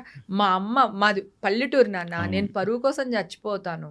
యాక్చువల్లీ అది ఇప్పుడు అడుగుదాం అనుకున్నాను. అది మీ అమ్మగారి గురించి కూడా నిన్న మనం వీడియో అప్లోడ్ చేసిన దాంట్లో ఫుల్ ఎమోషనల్ అయ్యారు. చాలా అసలు నేను అమ్మ మీద ఎన్నిసార్లు ఒట్టేసినా కూడా ఎమోషన్లో వచ్చేస్తుంది అసలు కళ్ళంటి నీళ్ళు. పాపం నేను అది కూడా చెప్పాను. నేను మా మదర్ ఇబ్బంది పడుతున్నారు, అప్పుడు కూడా వీడియో పోస్ట్ చేశాను. ఇమ్మీడియట్ గా పోస్ట్ చేశాను. అమ్మ ఏమైపోయిందంటే బ్లాంక్ అయిపోయి ఎవరో వచ్చేసారు, నన్ను తీసుకెళ్ళిపోతున్నారు, నన్ను వచ్చేయమంటున్నారు, నేను వెళ్ళట్లేదు, నేను గట్టిగా పట్టేసుకున్నాను గుమ్మాన్ని, పిచ్చి పిచ్చిగా మాట్లాడుతుంది. అసలు కాన్షియస్ లో కూడా లేదు అమ్మ. నేను హాస్పిటల్ వీడియో పెట్టినప్పుడు అమ్మ ఏదేదో మాట్లాడేస్తున్నారు. సో అమ్మ కొలాప్స్. అప్పటి నుంచి ట్రీట్మెంట్లు జరుగుతూనే ఉన్నాయి. సడన్ గా హార్ట్ స్ట్రోక్ వచ్చింది. అస్సలు అనుకోలేదు. మా అమ్మని ఎంతైనా బతికించుకుందాం అనుకున్నా. మా తమ్ముడు కూడా బాగా చూసుకుంటాడు మదర్ని కోల్పోయానా. నా కూతురా, నా ఫ్రెండ్సా, నా అపార్ట్మెంట్లో వాళ్ళు నిజంగా చాలా మంచి వాళ్ళు. నా చుట్టూ నా క్లోజ్ ఫ్రెండ్స్ అందరికి నేనేంటో తెలుసు. నేను పార్టీలు చేసే వాళ్ళకి తెలుసు ఈ పిచ్చమంటే ఏంటి అనేది. వాళ్ళు ఇంకా ఉన్నారు కదా, అందరూ ఉన్నారు. అందరూ ఉన్నారు. ఒక్కటి ఏంటంటే నా అదృష్టం, నేను అయ్యో నాకు ఇంత కేసు వచ్చింది, నేను వెళ్తే వాళ్ళు ఏమనుకుంటారో, వాళ్ళ మొహమాటని పిలుస్తున్నాడు, ఇలాగే ఒక పార్టీకి వెళ్తే చెప్పాను కదా ఒక ఆవిడ అన్నాను, ఇలాగే అంటారు అని చెప్పి నేను ఇంట్లో ఉండిపోయాను. నేను ఎవరికి కాల్స్ చేయలేదు, ఎవరిని రికమెండేషన్ అడగలేదు. వాళ్ళంతటి వాళ్ళు కాల్ చేసి ఈషా పాపతో మాట్లాడారు. అంటే నేను ఇష్యూలో ఉన్నప్పుడు మొత్తం ఇండస్ట్రీ అంతా ఈషా, నా క్లోజ్ సర్కిల్ ఎవరున్నారు, మా హీరోలు ఎవరున్నారు, మా వాళ్ళందరూ ఈషాకి సపోర్ట్గా నుంచుని ఈషాని అట్లా ముందు పెట్టి నడిపించారు. మా ఆయనకి భయం, మీడియా ముందుకు రారు, మిగతా విషయాల్లో ఉండరు, హాస్పిటల్కి వెళ్ళాలంటే కూడా భయం దానికి, తన ఒక టైప్. సో నా కూతురు తమ్ముడు ముందుండి ఇవన్నీ నడిపించారు. వాళ్ళు ముందున్నారు, వీళ్ళందరూ వెనకాల ఉన్నారు. 5 లాయర్లు వచ్చారు నాన్న మీకు సపోర్ట్గా. ఇక్కడి నుంచి 2 వచ్చారు, అక్కడ 3 వచ్చారు లాయర్లు. తర్వాత ఒక లాయర్ని నేను అరెస్ట్ అయిన తర్వాత అప్పటికప్పుడు ఒక లాయర్ని, అక్కడ కర్ణాటక లాయర్ని అప్పటికప్పుడు మాట్లాడారు. పోరాడారా? నేను ఒక్కదానే వెళ్ళాను కదా, నేను ఒక్కదానే వెళ్ళాను. సపోర్ట్ చేయలేదా ఈ విషయంలో? అదే లాయర్లు 5 వచ్చారు అంటే వాళ్ళు సపోర్ట్ గా వచ్చినట్టే కదా నాకు. అక్కడ నా బెడ్ రిలేషన్ వాళ్ళే ఉండాలి. హేమ గారు అనగానే చాలా పెద్ద సర్కిల్, పెద్ద పెద్ద పొలిటికల్ కానీ లేకపోతే అంత మంచి పెద్ద బ్యాక్గ్రౌండ్ ఉంది కదా. లైక్ అందులో ఆ పెద్ద పెద్ద బ్యాక్గ్రౌండ్లో నాకు ఫోన్ కొడితే 5 నిమిషాల్లో జరిగిపోయే పని అని ఉన్నారు. కానీ ఎందుకు ఇంత 18 నెలలు డ్రాగ్, అంటే నెలలు నడవడానికి? నెలలు అంటే ఒకసారి కోర్టులో కేసు వెళ్ళిపోయిన తర్వాత నువ్వు డ్రింక్ అండ్ డ్రైవ్ దొరికావు అనుకో, అది కూడా ఇన్ని రోజులు లాగుతుంది. అది కోర్టులో చాలా కేసులు పెండింగ్ ఉంటే కనుక మన కేసులు అంత తొందరగా కొట్టారు, లేకపోతే అంత తొందరగా శిక్ష పడదు. ఓకేనా? 2 ఇప్పుడు నువ్వు అడిగిన దానికి ఏంటంటే, నేను తప్పు చేసి ఉండుంటే డెఫినెట్ గా అడిగేదాన్ని. సరే నేను తప్పు చేసేసాను, నేను ఇది అయిపోయింది, నా తప్పు అయిపోయింది, ఎట్లా అయినా పర్లేదు మీరు బతికించండి అని నేను పోనీ కాళ్ళు పట్టుకుంటాను, లేదా కడుపు పట్టుకుంటా మా హీరోలనో ఎవరినో ఒకరిని కడుపు పట్టుకున్నా అడుగుతాను. నేను చేయనప్పుడు నేను ఎందుకు భయపడాలి, నేను ఎందుకు రికమెండేషన్ తీసుకోవాలి? నేను ఒక్కదానే వెళ్ళాను ఎంక్వైరీకి, నేను ఒక్కదానే వెళ్ళా. నేను వాళ్ళకి ఇన్ఫర్మేషన్ ఇచ్చి వెళ్ళా. సార్ నేను ఈ టైంకి వస్తాను, కెన్ ఐ కమ్ సార్? నా దగ్గర అన్ని ఎవిడెన్సెస్ ఉన్నాయి, కోర్టుకి మొత్తం ఇచ్చాను. ఇదిగోండి సార్, వాళ్ళు ఫస్ట్ నోటీస్కి నేను రిప్లై ఇచ్చాను, సెకండ్ నోటీస్కి రిప్లై ఇచ్చాను, థర్డ్ నోటీస్కి నేను వెళ్ళి ఆయన ముందు ఉన్నాను అని చెప్పి. నువ్వు ఒకటి ఆలోచించి, నేనైనా దేశద్రోహం చేస్తానా? నన్ను అర్ధరాత్రి పట్టుకెళ్ళి జడ్జి ముందు నుంచోబెట్టి సినిమా రేంజ్లో నన్ను తీసుకెళ్లి జైల్లో వేయడానికి అంత తప్పేం చేశాను? నేను ఆ పోలీసు వాళ్ళు కూడా అదే అడిగాను, నేను అంత తప్పేం చేశాను? ఇంత పరిగెత్తుకుని తీసుకుని వెళ్ళి అంత తీసుకెళ్ళి అక్కడ అప్పచెప్పాల్సిన అవసరం ఏంటని అడిగా. మేడం మీడియా వాళ్ళు మమ్మల్ని ఇలా అడుగుతున్నారు మేడం, 10 lakhs తీసుకుని మీరు ఆవిడ అరెస్ట్ చేయడం మానేసారా అని. 10 lakhs వాళ్ళు డబ్బులు కూడా మెన్షన్ చేస్తున్నారు. అంత ఫోర్స్ చేశారు పోలీసులకి వీళ్ళు. మరి వాళ్ళకి ఎలా ఉంటది? మేమేం తీసుకోలేదు, ఆవిడెవరో కూడా మాకు తెలియదు, వీళ్ళేంటి ఇలా అడుగుతున్నారు, రేపు పొద్దున మా ఉద్యోగాలు పోతాయేమని వాళ్ళకి ఉంటుంది కదా. చెప్పాను కదా, మీడియా వాళ్ళు ఇన్వాల్వ్ అవడం వల్ల 100 కేసులు గెలిచిన ఒక న్యాయవాదికి 1 కేసు ఓడిపోవటానికి కారణం మీడియా ఇన్వాల్వ్మెంట్ వల్ల జడ్జిమెంట్ మారింది అని అన్నారు. దానివల్ల మనకి బెయిల్ శాంక్షన్ చేశారు వాళ్ళు ఆలోచించిన తర్వాత. ఓకే, ఇదే ఇప్పుడు అంత ఏం లేదు, నిర్దోషి, తను ఏంది అలాంటిది ఏం తీసుకోలేదు అని చెప్పి వార్త రాగానే మీ ఫ్యామిలీ మెంబర్స్, అమ్మగారు విన్నారా వార్త? విన్నారు. 3వ తారీఖున వచ్చిందిగా, నవంబర్ 3కి వచ్చేసింది. ఆ. నవంబర్ 12th నేను నా బర్త్డే గట్టిగా చేసుకున్నా. పోయిన సంవత్సరం బర్త్డేనే చేసుకోలేదు నేను. అయ్యో, సో ఇలాంటి ఈ సిచ్యువేషన్స్ వల్ల ఈ సిచ్యువేషన్స్ వల్ల మళ్ళీ నేను బర్త్డే పార్టీ పెట్టి మళ్ళీ దాన్ని ఇంకొక బూత్ చేస్తారు ఎందుకు అని మనమే చెప్పి పిలుచుకొని మనమే తిట్టించుకోవాలి. తిట్టించుకో అందుకని నేను అసలు పోయినసారి బర్త్డే చేసుకోకపోతే 2-3 ఫ్రెండ్స్ అందరూ కలిపి అట్లీస్ట్ కేక్ అన్నా కట్ చేయవే ఏంటి అది ఇది అని అలా చేశారు. పోయిన ఇయర్ చేసుకోవాలి. ఈ ఇయర్ 3కే వచ్చేసింది. సో పేపర్స్ రావడానికి టైం పట్టింది. కోర్టు జడ్జిమెంట్ కాపీస్ నా చేతికి వచ్చే వరకు చెప్పొద్దు అన్నారు. అందుకని నేను చెప్పలేకపోయాను. అప్పుడు నా 12th నా బర్త్డే కూడా చేసుకున్నాను. బానే ఉంది, పర్వాలేదు అమ్మ, ఇంకొక పేపర్స్ రాగానే మీడియాకి వెళ్తానమ్మా, అన్ని మంచిగా అయిపోతాయి, నువ్వు అసలు బాధపడకు, నా గురించి ఆలోచించుకో, అది ఇది అని చెప్పా. ఒక స్టేజ్లో నేను డిప్రెషన్కి వెళ్ళిపోయి నేనే చచ్చిపోదాం అనుకునే ఒక స్టేజ్లో మా అమ్మ నన్ను బతికిచ్చింది. నీకు ఏదన్నా అయిందంటే నేను ఒక దాని ఉన్నాను, నేను ఏమైపోతానో నీకు అర్థం కావట్లేదు, పిల్లుంది ఇక్కడ, నువ్వు ఎదవేషాలు ఏది అయ్యొద్దు, మైండ్లోంచి ఇవన్నీ పెట్టుకోకు అని చెప్పి మా అమ్మ ఒక ఆవిడ భాషలో బాగా తిట్టి వీళ్ళందరినీ చెప్పింది. ప్రామిస్ చేయించుకుంది, నువ్వు అస్సలు ఇంకొక సెకండ్ థాట్ అసలు తీసుకోవద్దు అని. ఒక సెకండ్ థాట్ తీసుకున్నాడప్పుడు అనిపించింది పాప హస్బెండ్ అంటే ఇప్పుడు హస్బెండ్ పర్వాలేదు, పాపకి ఇంకా మ్యారేజ్ కాలేదు కదా నాన్న, ఇప్పుడేగా స్టడీస్ కంప్లీట్ చేసుకోవచ్చు. అమ్మేమో ఆల్రెడీ డయాలసిస్ స్టేజ్ లో ఉంది, ఆవిడ ఇబ్బంది పడుతుంది, ఆవిడ రేపు ఆ టెన్షన్ లోనే ఉన్నారు. సో దీనివల్ల మనకి హ్యాపీ. నా కూతురు మా ఇంట్లో నా ఫ్రెండ్స్ అందరికి తెలుసు నేనేంటో అని. అంటే నేను ఎన్ని పార్టీలకి వెళ్తాను కదా, నా కారు నేనే డ్రైవ్ చేసుకుని మా ఇంటికి వస్తాను అబ్బా. ఎన్ని పార్టీలకి వెళ్ళినా నేను డ్రైవర్ ని పెట్టుకోను. మీరు కూడా చూసారు కదా, సుమన్ కూడా మన సుమన్ టీవీ ఇంటర్వ్యూ జరిగినప్పుడు రోషన్ కూడా అన్నాడు, అక్క ఎన్ని పార్టీలు మన ఇద్దరం కలిసి చేయలేదు అక్క అనేసి. శివాజీ రాజా ఇంటర్వ్యూలో కూడా చెప్పాడు, అది మందు తాగదు, అది దాన్ని చూస్తే అలా అనుకుంటారు, అది తాగదు, అది ఇది అని మాట్లాడతారు. నాకు రెడ్ బుల్ ఒక షాట్ వేసి రెడ్ బుల్ వేసారంటే ప్రపంచాన్ని ఊపేస్తుంటాను అనమాట. ఎవడు రాడు అది ఇది అని. అది నాకు బై బర్త్ భగవంతుడు ఎనర్జీ ఇచ్చాడు. అది నేను షూటింగ్ లో కూడా ఇలాగే ఉంటాను, నేను నాకు అలవాటు, నేనే కార్ డ్రైవ్ చేసుకుని వస్తాను. అలాంటిది డ్రగ్సా?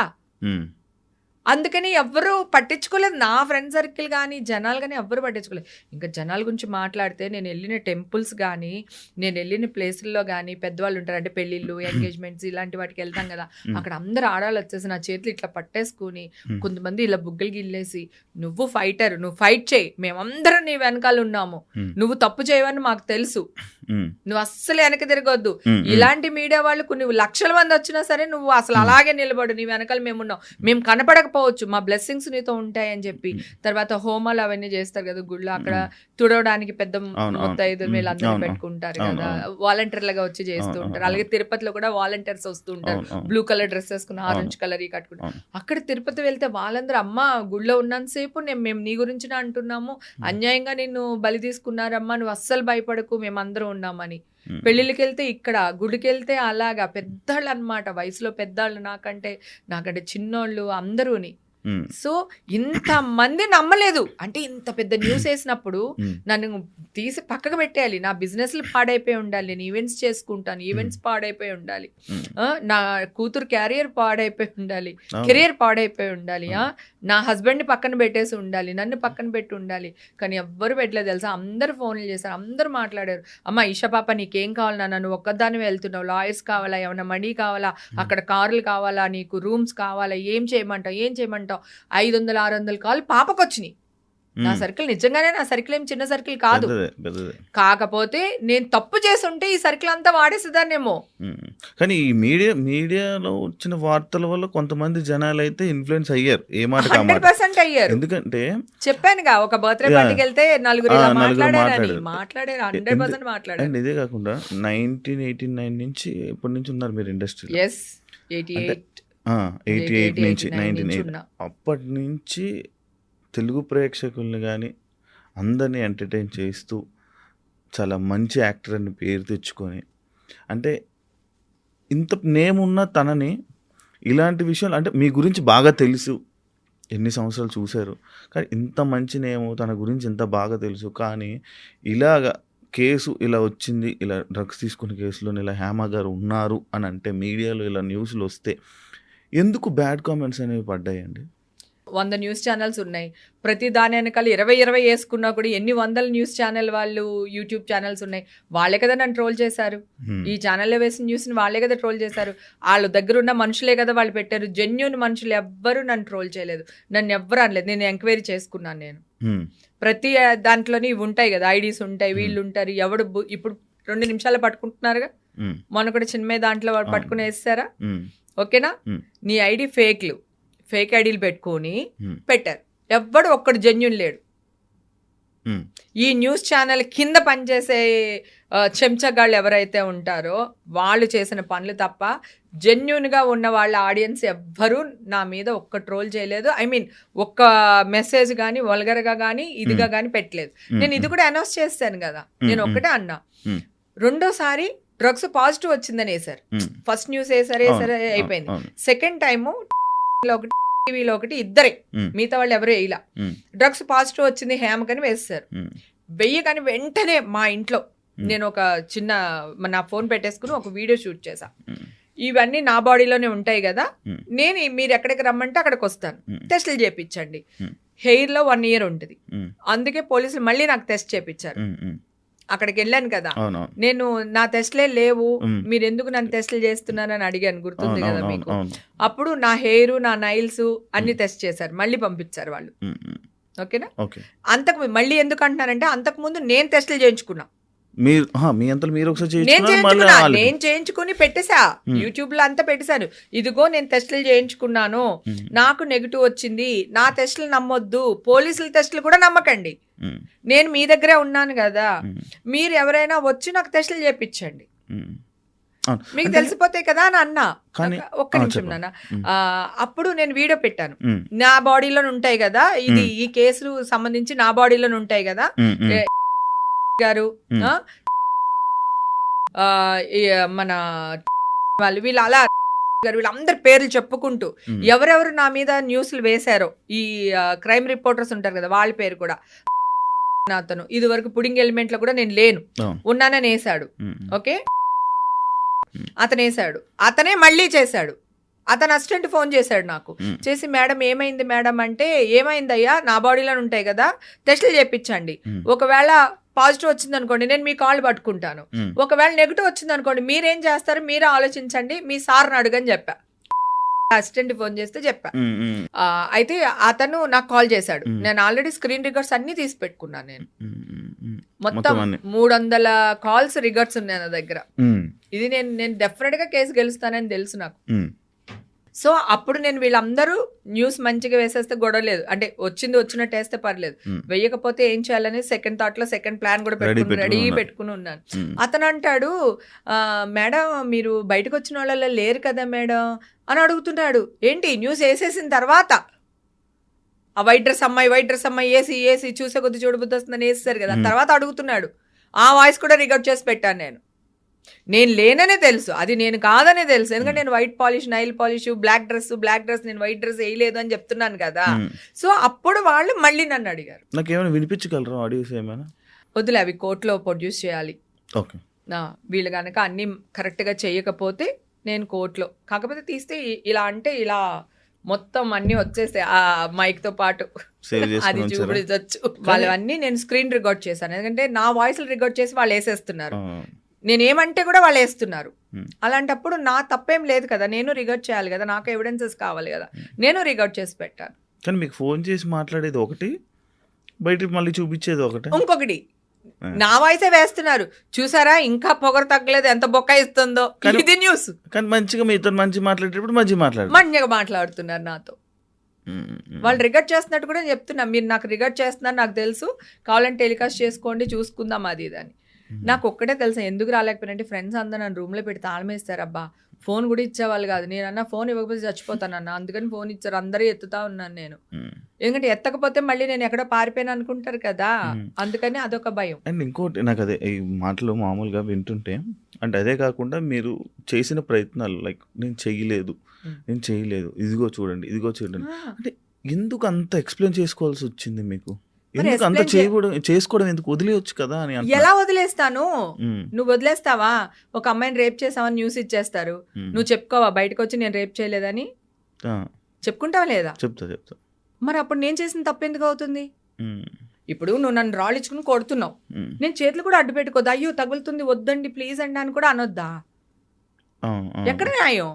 ఉమ్, ఇప్పుడు నీ మీద రేప్ కేసు వచ్చింది, ఆ, ఆ. నువ్వు మాట్లాడతావా మాట్లాడవా? నేను కోర్టులో మాట్లాడతాను. తేల్చుకుందాం అనుకుంటావా? మాట్లాడినంత వరకు మాట్లాడతాను. మరి నేను చేసింది కూడా రైటే కదా. నేను అదే కదా చెప్తున్నా, ఒరే నేను చేయలేదురా, ఈ డ్రెస్ నాది కాదురా, ఈ నైల్ పాలిష్ నాది కాదురా, టెస్టులు చేపించండిరా, పబ్లిక్ గా మీ దగ్గరకు వస్తానురా, నా నడి రోడ్లో టెస్టులు చేపించండిరా, నేను వస్తానురా అంటే ఒక్కడు రియాక్ట్ అయ్యారా? ఒక్కళ్ళన్నా రియాక్ట్ అయ్యారా? అంటే చెప్పే విధానం రాలేదంటారా హేమ గారు? ఎందుకు? నేను మంచిగానే చెప్పానే. ఉమ్, అంటే చెప్పండి అన్న, ఇదే వీడియో పెట్టాను కదా నేను. ఉమ్, ఉమ్, సెకండ్ టైం డ్రగ్స్ పాజిటివ్ అవును. వచ్చిందని వేశారు కదా, అవును, 2 ఛానళ్ళని అవును. వేశారు, అవును, ఇద్దరే వేశారు. ఆ, ఆ ఇద్దరు ఎందుకు ఆపేశారంటే ఈ వీడియో పెట్టడం వల్ల ఆపేశారు. మరి నేను పెట్టకపోతే వీళ్ళు వేశారు కదా అని చెప్పి గొర్రెల మందలాగా ఇంకొకటి వేశారు, ఇంకొకరు వేసేస్తారు కదా. మరి అవును. నేను స్టాప్ చేయాలి కదా, నేను కానప్పుడు నేను చెయ్యాలి కదా.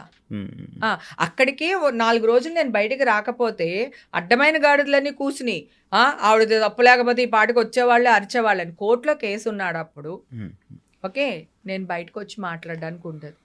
ఓకే, కోర్టు రూల్స్ ధిక్కరించినట్టు అవుతుంది, అది ఇంకా పెద్ద కేసు అవుతుంది. అవును, అక్కడికి నేను ఆగలేదు, ప్రతి ఫోన్లోని ఇచ్చే వాళ్ళకి ఇస్తూనే ఉన్నాను.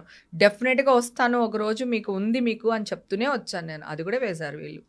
అది ఉమ్, చేతులు అడ్డు పెట్టుకోవడంలో తప్పలేదు కదా నాన్న. అవును, చెప్పే విధానం కరెక్ట్గానే చెప్పాను కదా, పలానా వాళ్ళు మీకు నేనేంటో తెలుసండి, ఉమ్, ఉమ్, నా టెస్టులు మీరు చేయించండి, మీరు ఎక్కడికి రమ్మంటే అక్కడికి వస్తాను ఉమ్. అని అన్నాను. అవును.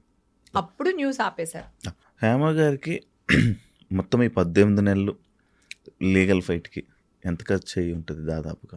బెయిల్కి మాత్రమే కొంచెం ఎక్కువ ఖర్చు అయింది, ఉమ్. లాయర్స్ అందరూ ఫ్రీగానే వచ్చారు.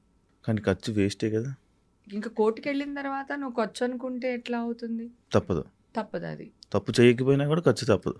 అంటే బెయిల్కి మాత్రం ఏదో ఉంటుంది ఉంటుంది. Formal amount. ఉమ్, పాపం లాయర్స్ అందరూ స్వచ్ఛందంగానే వచ్చారు, వాళ్ళు నన్ను ఏమి ఫీజు అడగలేదు. ఇప్పుడు కూడా నాకు అక్కడి నుంచి లాయర్ పంపించారు కదా, ఉమ్, ఉమ్. ఇంతవరకు ఆయన కూడా పాపం ఏం ఫీజు అడగలేదు.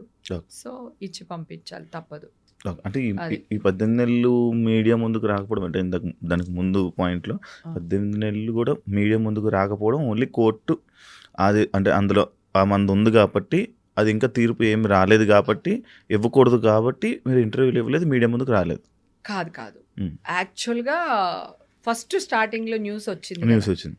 న్యూస్ వచ్చినప్పుడు వాళ్ళు ఫోటోలు వేస్తున్నారు కదా, అవును, వేస్తున్నప్పుడు నేను వీడియో పెట్టాను కదా అవును. కాదు అని. అవును, నేను కాదనగానే వాడు మళ్ళీ ఇంకా అనేసి వాళ్ళు బురద చేశారు కదా, అవును. మళ్ళీ వీళ్ళు బురద చేస్తున్నారని మళ్ళీ ఇంకో వీడియో పెట్టాను కదా. అవును, అవును.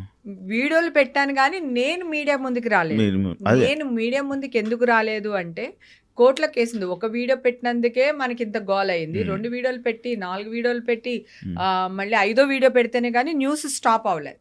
అవును. సో నేను బయటికి రాలేకపోయాను. ఇప్పుడు నేను వచ్చి ఇప్పుడు నీ ముందు కూర్చొని మాట్లాడాను కదా, ఇట్లా మాట్లాడలేకపోయాను. ఎప్పుడు ఆ టైంలో వన్స్ కోర్టుకి కేసు వచ్చేసిన తర్వాత ప్రాబ్లం లేదు, మాట్లాడొచ్చు. ఇప్పుడు నేను రామా అంటాను, నువ్వు దాన్ని నన్ను నీ అమ్మ అన్నావా అనుకో, అది మళ్ళీ ఇష్యూనే కదా. అందుకని రాలేదు, ఫ్రెండ్స్ అందరు రానివ్వలేదు బేసిక్ గా, అసలు బయటికే రానివ్వలేదు. లేకపోతే నేను అప్పుడే వచ్చేసి తొడకొట్టేద్దాం అనుకున్నాను. నేను అసలు అనేది నా వాయిస్ నేను అస్సలు పెట్టుకోలేను.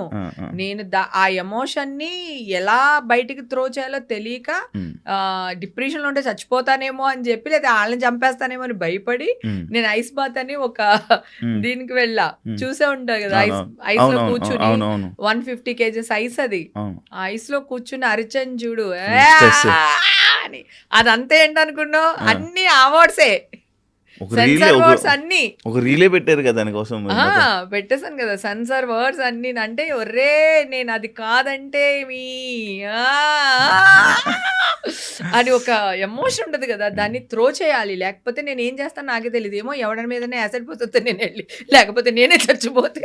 కానీ అందులో ఉంటాయి నిజంగా మొత్తం దాంట్లో ఉంటే అంటే వాళ్ళు అలా ట్రైన్ చేస్తారు. ముందు మనకి సెషన్స్ ఇస్తారు, వాళ్ళు కూర్చోబెడతారు, మాట్లాడతారు, మనల్ని ఆ మూడ్లో క్రియేట్ చేసి ఆ మూడ్లోకి తీసుకెళ్తారు. నువ్వేం వదిలేయాలనుకుంటున్నావు, ఏం త్రో చేద్దాం అనుకుంటున్నావు, ఆ గుండెలో నీ భారాన్ని తోసేయని అట్లా వాళ్ళు చేస్తారు. నేను ట్రైనింగే వచ్చాను. నాలాంటి వాళ్ళు ఎవరైనా ఉంటే వాళ్ళకి నేను ఏదో సహాయం చేసినట్టు ఉంటుంది కదా అని చెప్పి ఒక 30 మెంబర్స్తో మా క్లబ్ హౌస్లో కూడా నేను ఈ ఐస్ బాత్ది పెట్టాను. వింటర్ సీజన్ కదా అని మళ్ళీ బ్రేక్ ఇచ్చాను. మళ్ళీ రెయిన్ సీజన్ అయ్యింది మొన్న వరకు, అందుకని బ్రేక్ ఇచ్చాను. మళ్ళీ కొంచెం సమ్మర్ స్టార్ట్ అయ్యేటప్పుడు మళ్ళీ పెడతాను. నేను ట్రైన్ అయ్యి వచ్చాను. ఇప్పుడు నేను ఎవరిని తిట్టకుండా మాట్లాడేది తెలుసా నీకు? నోటీస్ చేసావా? Because of the training. లేకపోతేనా ఇప్పుడు అదే కదా, మామూలుగా కొరికేస్తారు. కొరికేయడమే. ఆ కొరగడం వల్లే న్యూస్ ఏమంటారు, ఇలా పెడితే నేను ఇక్కడ కొరికాను యాక్చువల్గా. నువ్వు మళ్ళీ ఇప్పుడు చూస్తే వీడియో ఇక్కడ ఉంటది మచ్చ, నాకు కూడా తెలియదు. మాయా బజార్ లాగా ఇక్కడ కరెక్ట్ ఇక్కడికి ఎలా వచ్చిందో. అది కరవడం కూడా కాదు, ఏదో ఇలా ఇలా గీసిన గీత ఏదో ఉంది, అది చూపించి దానికి టీటీ ఇంజెక్షన్లు, మళ్ళీ న్యూస్ ఛానల్. అప్పటి నుంచే నేను ఛానల్లో కానీ ఇంటర్వ్యూలు కానీ ఇవ్వాల. ఎలక్షన్ అప్పటి నుంచి మధ్యలో ఇంకా అసలు 4 years మీకు ఎవరు కనపడలా. మళ్ళీ ఈ న్యూస్ వరకు నేను లేను.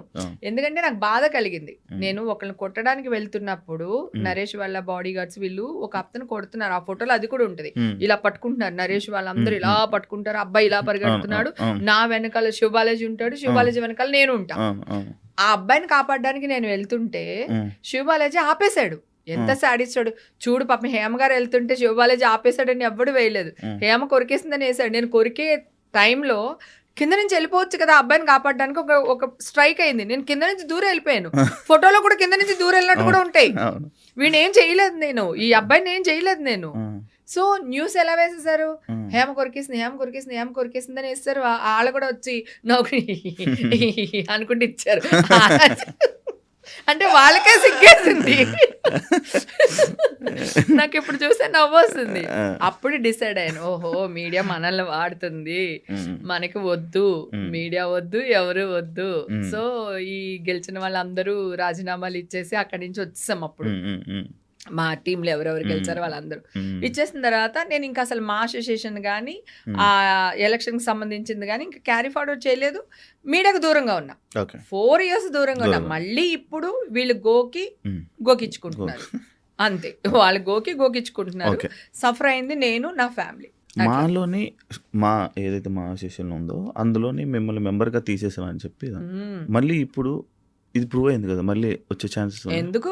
అప్పుడే తీసేసుకున్నానుగా, అప్పుడు మళ్ళీ వచ్చేసి అప్పుడే వచ్చేసింది. మళ్ళీ న్యూస్ లో చిన్న చిన్న అంటే తీసేసింది పెద్దగా వేసారు, ఇచ్చింది ఇంత వేస్తారు కదా. ఇప్పుడు జరిగితే అప్పుడు వెంటనే తీసుకున్నా. విష్ణుబాబుకి కాల్ చేస్తే విష్ణుబాబు నాకు చాలా సపోర్టివ్ గా ఉన్నారు. ఫస్ట్ నుంచి ట్వీట్ చేశారు, నిజం నిలకడమే తెలుస్తుంది, నిజాలు తెలిసే వరకు కొంచెం ఆగండి అని చెప్పేసి పాపం ఆయన ట్వీట్ చేశారు నా కోసం.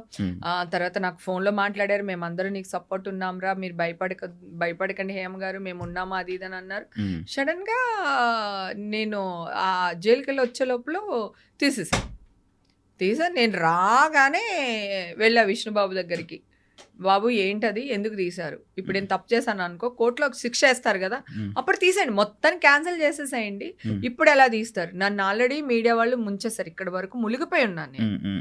ఓకే, ఇప్పుడు ఇంత కొన ఊపిరితో కొట్టుకుంటా ఉన్నాను, మీరు తీసుకొచ్చి ఒక బండరాయి నా నెత్తి మీద వేసేస్తే సో నేను ఏమైపోవాలి? మీరు ఇస్తారా, నాకు ఒక నోటీస్ ఇవ్వాలి మా నుంచి, ఆ నోటీస్కి నేను రిప్లై ఇవ్వాలి. మీరు నోటీస్ ఇవ్వలేదు, నేను రిప్లై ఇవ్వలేదు, మీరు కార్డు ఎలా సస్పెండ్ చేస్తారు?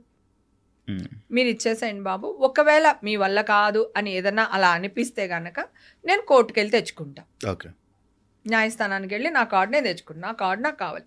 ఇలాంటి టైంలోనే కదా మా హెల్ప్ కావాలి అని చెప్పి విష్ణుబాబుకి చెప్పి అన్ని మొత్తం పేపర్స్ చూపించి అక్కడ ఎవరు కోర్టుకి వెళ్ళి నాకు బెయిల్ ఎలా వచ్చిందో ఆ పేపర్స్ అన్ని చూపించి విష్ణుకి ఇమ్మీడియట్ గా కార్డు తీసుకున్నా. కార్డు ఇచ్చిన తర్వాత ఏమన్నారు, హేమ గారు మళ్ళీ మీడియాకి అది చెప్పకండి మనం కార్డు ఇచ్చామని అది ఇది అంటే, అన్నాను అదేంటి బాబు ఎగ్జాక్ట్లీ అంటే మన ఆఫీస్ లో ఎవరో లీక్ చేశారండి లెటరు అంట. ఓ అవునా బాబు, సర్లేండి నేను కూడా ఎవరికి చెప్పను అని చెప్పా. తర్వాత నేను ట్వీట్ చేశా, మా ఎప్పుడు నాకు అండగా ఉంటుంది, ఇలాంటి సిచ్యువేషన్లో కూడా మా నాకు సపోర్టివ్గా ఉంది, థ్యాంక్స్ టు మా అని చెప్పేసి నేను ట్విట్టర్లో ట్వీట్ చేస్తాను. నేను లెటర్ లీక్ చేయలేదు, ట్వీట్ చేశాను, మాకు థ్యాంక్స్ చెప్పాను. అప్పుడు ఇమ్మీడియట్ గా మన పెద్ద మనుషులు అందరూ మా కార్డు ఇచ్చేసారు హేమకి అని చెప్పేసి సస్పెండ్ అయిన 1 week కార్డు తెచ్చేసుకున్నా. నేను ఒకటే చెప్తున్నా, ఐఎమ్ ఏ ఫైటర్, నేను తప్పు చేయను. చాలా మంది అమ్మాయిలు హేమక్లా ఉండాలి, హేమక్లా నవ్వాలి, హేమక్లాగా ధైర్యంగా ఉండాలి, హేమక్లాగా యాక్ట్ చేయాలి, హేమక్లాగా పేరు తెచ్చుకోవాలి, ఇన్ని క్వాలిటీస్ నాలో ఉన్నాయి. నేను ఇప్పుడు సబ్జ సమాజానికి ఏం చెప్పాలనుకుంటున్నాను డ్రగ్స్ తీసుకుని? ఓకే, నేను క్లబ్కి వెళ్తున్నాను లేదా పార్టీస్కి వెళ్తున్నాను, సో వెళ్ళినంత మాత్రాన డ్రింక్ చేయాలని లేదు, ఒకవేళ డ్రింక్ చేసిన తప్పు కాదు, డ్రగ్స్ తీసుకోవాలని లేదు, క్లబ్స్కి వచ్చే వాళ్ళందరూ మందు తాగుతారని ఏం లేదు, పార్టీస్కి వెళ్ళే వాళ్ళందరూ డ్రగ్స్ వేసుకుంటారని ఏమి లేదు, రైట్? సో ఎవరికి ఉండేది వాళ్ళకు ఉంటుంది. నేను ఈ వయసులో, నేనేం చిన్నపిల్లని ఏం కాదు కదా, ఈ వయసులో డ్రగ్స్ తీసుకుని ఏం చేద్దాం అనుకుంటున్నాను నేను? అసలు కొంచెమైనా ఒక సెన్సిబుల్ పాయింట్, పైగా మీడియా వాళ్ళ ముందరే పెరిగాను నేను. అలాంటి వాళ్ళకి నా గురించి అన్నీ తెలిసి ఒక్క చిన్న పొరపాటు వల్ల ఇంత న్యూస్ పొరపాట్లు చేయకూడదుగా. బయట మనుషులు పొరపాటు చేయొచ్చు, మీడియా పొరపాటు చేయకూడదు. మీడియా పొరపాటు చేయకూడదు. కోర్టులో కూడా ఏమంటారు, 100 మంది దోషులు తప్పించుకున్నా పర్లేదు, ఒక్క నిర్దోషి కూడా శిక్ష పడకూడదు అంటారు కదా. నేను నిర్దోషిని కదా, మీడియా మొత్తం, కోర్టు నాకు శిక్షించలేదు. ఓకే, మీడియా మొత్తం శిక్షించింది కదా నాకు. ఇప్పుడు నాకు పోయిన ఈ 18 నెలలు మీడియా వాళ్ళు తెచ్చివ్వగలుగుతారా? పోయిన చచ్చిపోయిన మా అమ్మని తెచ్చివ్వగలుగుతారా? పోయిన నా పరువు తెచ్చివ్వగలుగుతారా? కదా, కనీసం అమ్మని తీసుకురాలేరు కదా, నా పరువు అయినా నాకు తీసుకొచ్చి ఇవ్వాలి కదా. సో ఇప్పుడైనా న్యూస్ సక్రమంగా వేయాలి కదా. ఇక్కడ ఈగోలు ఎందుకు? మేము వేసేసాం కదా, ఇప్పుడు ఈ న్యూస్ ఎలా వేయాలి ఎందుకు? అప్పుడు ఇలా అనుకున్నాం, ఇలా అయ్యింది. సో ఆ అమ్మాయి మంచిగా నిర్దోషిగా నిరూపించుకుంది, బయటకు వచ్చింది, గ్రేట్. ఆ అమ్మాయి మంచిది, లేదా మంచిదో చెడ్డదో పక్కన పాడేద్దాం పోని, పాప గెలుచుకుంది, తన పోరాట స్పిరిట్ కి ఇది చేద్దాం, ఏదో ఒకటి 2 మాటలు. ఎవరైనా సెలబ్రిటీ, పెద్ద సెలబ్రిటీ ఫోన్ చేశారా ఈ న్యూస్ తెలియగానే? అందరూ చేశారా? అసలు నన్ను ఎవరు వదలలేదు, అందరూ చేస్తూనే ఉన్నారు, మాట్లాడుతున్నారు. నా బర్త్డేకి అందరూ విష్ చేస్తారు కదా, అలా అందరూ విష్ చేస్తారు, అందరూ మాట్లాడుతున్నారు. ఎవ్వరు నా గురించి అందరికి తెలుసు అబ్బా, నేను ఓపెన్ బుక్, నేను మందు కొట్టినా తెలుసు, కానీ వీళ్ళకి తెలియదు. నేను వీళ్ళకి కూడా తెలుసు, కానీ వీళ్ళకి రేటింగ్స్ కావాలి, వీళ్ళకి రేటింగ్ కావాలి. అది అక్క, చెల్ల, తెల్ల, పెళ్ళమా అవసరం లేదు, రేటింగ్ కావాలి, వీళ్ళ బతికేయాలి. అది నేను అదే బాధపడుతున్నాను. నువ్వు వేసినప్పుడు వేసేసావు కదా, ఇప్పుడు మంచి జరిగినప్పుడు కూడా మంచి కూడా వేయాలి కదా. మీడియా మంచి కోసమే కదా, సమాజాన్ని మెరుగుపరిచేది న్యూస్ కదా. నువ్వు సమాజాన్ని నాశనం చేసే న్యూస్ లేసి సమాజానికి మంచి న్యూస్లు ఎందుకు అంటావేంటి? చెప్పలేం. అంతా అయిపోయింది, అంత హ్యాపీ. మీ పాప పెళ్లి సంబంధాలు అలాంటివి ఏమైనా చూస్తున్నా? ఈషాకి ఇప్పుడు 23-24 మధ్యలో ఉంది, ఇంకొక 2 years తర్వాత చేస్తుంది. తన కాళ్ళ మీద నిలబడాలి. సో ఇప్పుడు నేను ఏమైనా ₹1-2 తనకి ఇచ్చాను అనుకో, అది తను నిలబెట్టుకునేటట్టయినా తనకి ఆ శక్తి రావాలి కదా. ఇప్పుడే స్టడీస్ కంప్లీట్ అయినాయి, జాబ్ లో జాయిన్ అయ్యి ఒక 3-4 months అవుతుంది. సో తన లైఫ్ ఇంకొక 2 years తర్వాత అప్పుడు చేసేద్దాం. నేను నా బిడ్డను చాలా బాగా పెంచుకున్నాను, సాంప్రదాయంగా, ఎథిక్స్, మోరల్స్, ప్రేమ, అభిమానం, అమ్మ నాన్న, ఓ తమిళ అమ్మాయి లాగా పెంచుకున్నాను దాన్ని. సో తన కెరియర్, నా బాధ కూడా అదే తెలుసా, నేను ఎంత ఏడ్చానో. నేను నా బిడ్డ ఈ స్టేజ్ లో ఉంది, ఈ టైంలోనే మీరు నన్ను ఇంత చేస్తారు, ఇంత టార్గెట్ చేస్తారా? అసలు నిజం చెప్తున్నా, డ్రగ్స్ తీసుకున్న అబ్బాయిలు కానీ అమ్మాయిలు కానీ వాళ్ళ ఫోటోలు కానీ వాళ్ళ బయోడాటాలు కానీ బయట పెట్టకూడదు. ఎందుకంటే చిన్నపిల్లలు కదా వాళ్ళు, వాళ్ళ గురించినది పెడితే, చిన్న పెద్ద బయట పెడితే వాళ్ళు ఏదన్నా, వాళ్ళ ఒక ఫ్యామిలీ రోడ్డు మీదకి వచ్చేస్తుంది. అందరూ నాలాగా నోరేసుకుని పడరు, అందరూ నాలాగా వెయిట్ చేసి రిపోర్టులు రాగానే వచ్చి కూర్చుని మాట్లాడరు. నేను రిపోర్టులు చేయించుకోవడానికి ఢిల్లీ దాకా పంపించాల్సి వచ్చినాయి. నా నైలు, ఒక ఆడదాని జుట్టు పట్టుకున్న మగాడు కానీ, అంటే రాజ్యాలే కూలిపోయినాయి ఒక ఆడదాని కోసం, తెలుసు కదా. ఆడదాన్ని చెడు చూపుతో చూసిన వాళ్ళు సర్వనాశనం అయిపోయారు. ఇవాళ వీళ్ళకి డబ్బులు రావచ్చేమో, కానీ రేపు రోగాలు కూడా రావచ్చు, చెప్పలేము కదా. ఇప్పుడు మా పిల్లలు వాళ్ళతో పెళ్ళిళ్ళు అయినాయి, లేకపోతే 4 పెళ్ళిళ్ళు చేసుకున్నారు, ఈ హీరో 4 చేసుకున్నాడు, ఈ హీరోయిన్ ఇక్కడ వెళ్ళింది, ఆ హీరోయిన్ డైవర్స్ తీసుకుంది, ఇవన్నీ వేస్తున్నారు.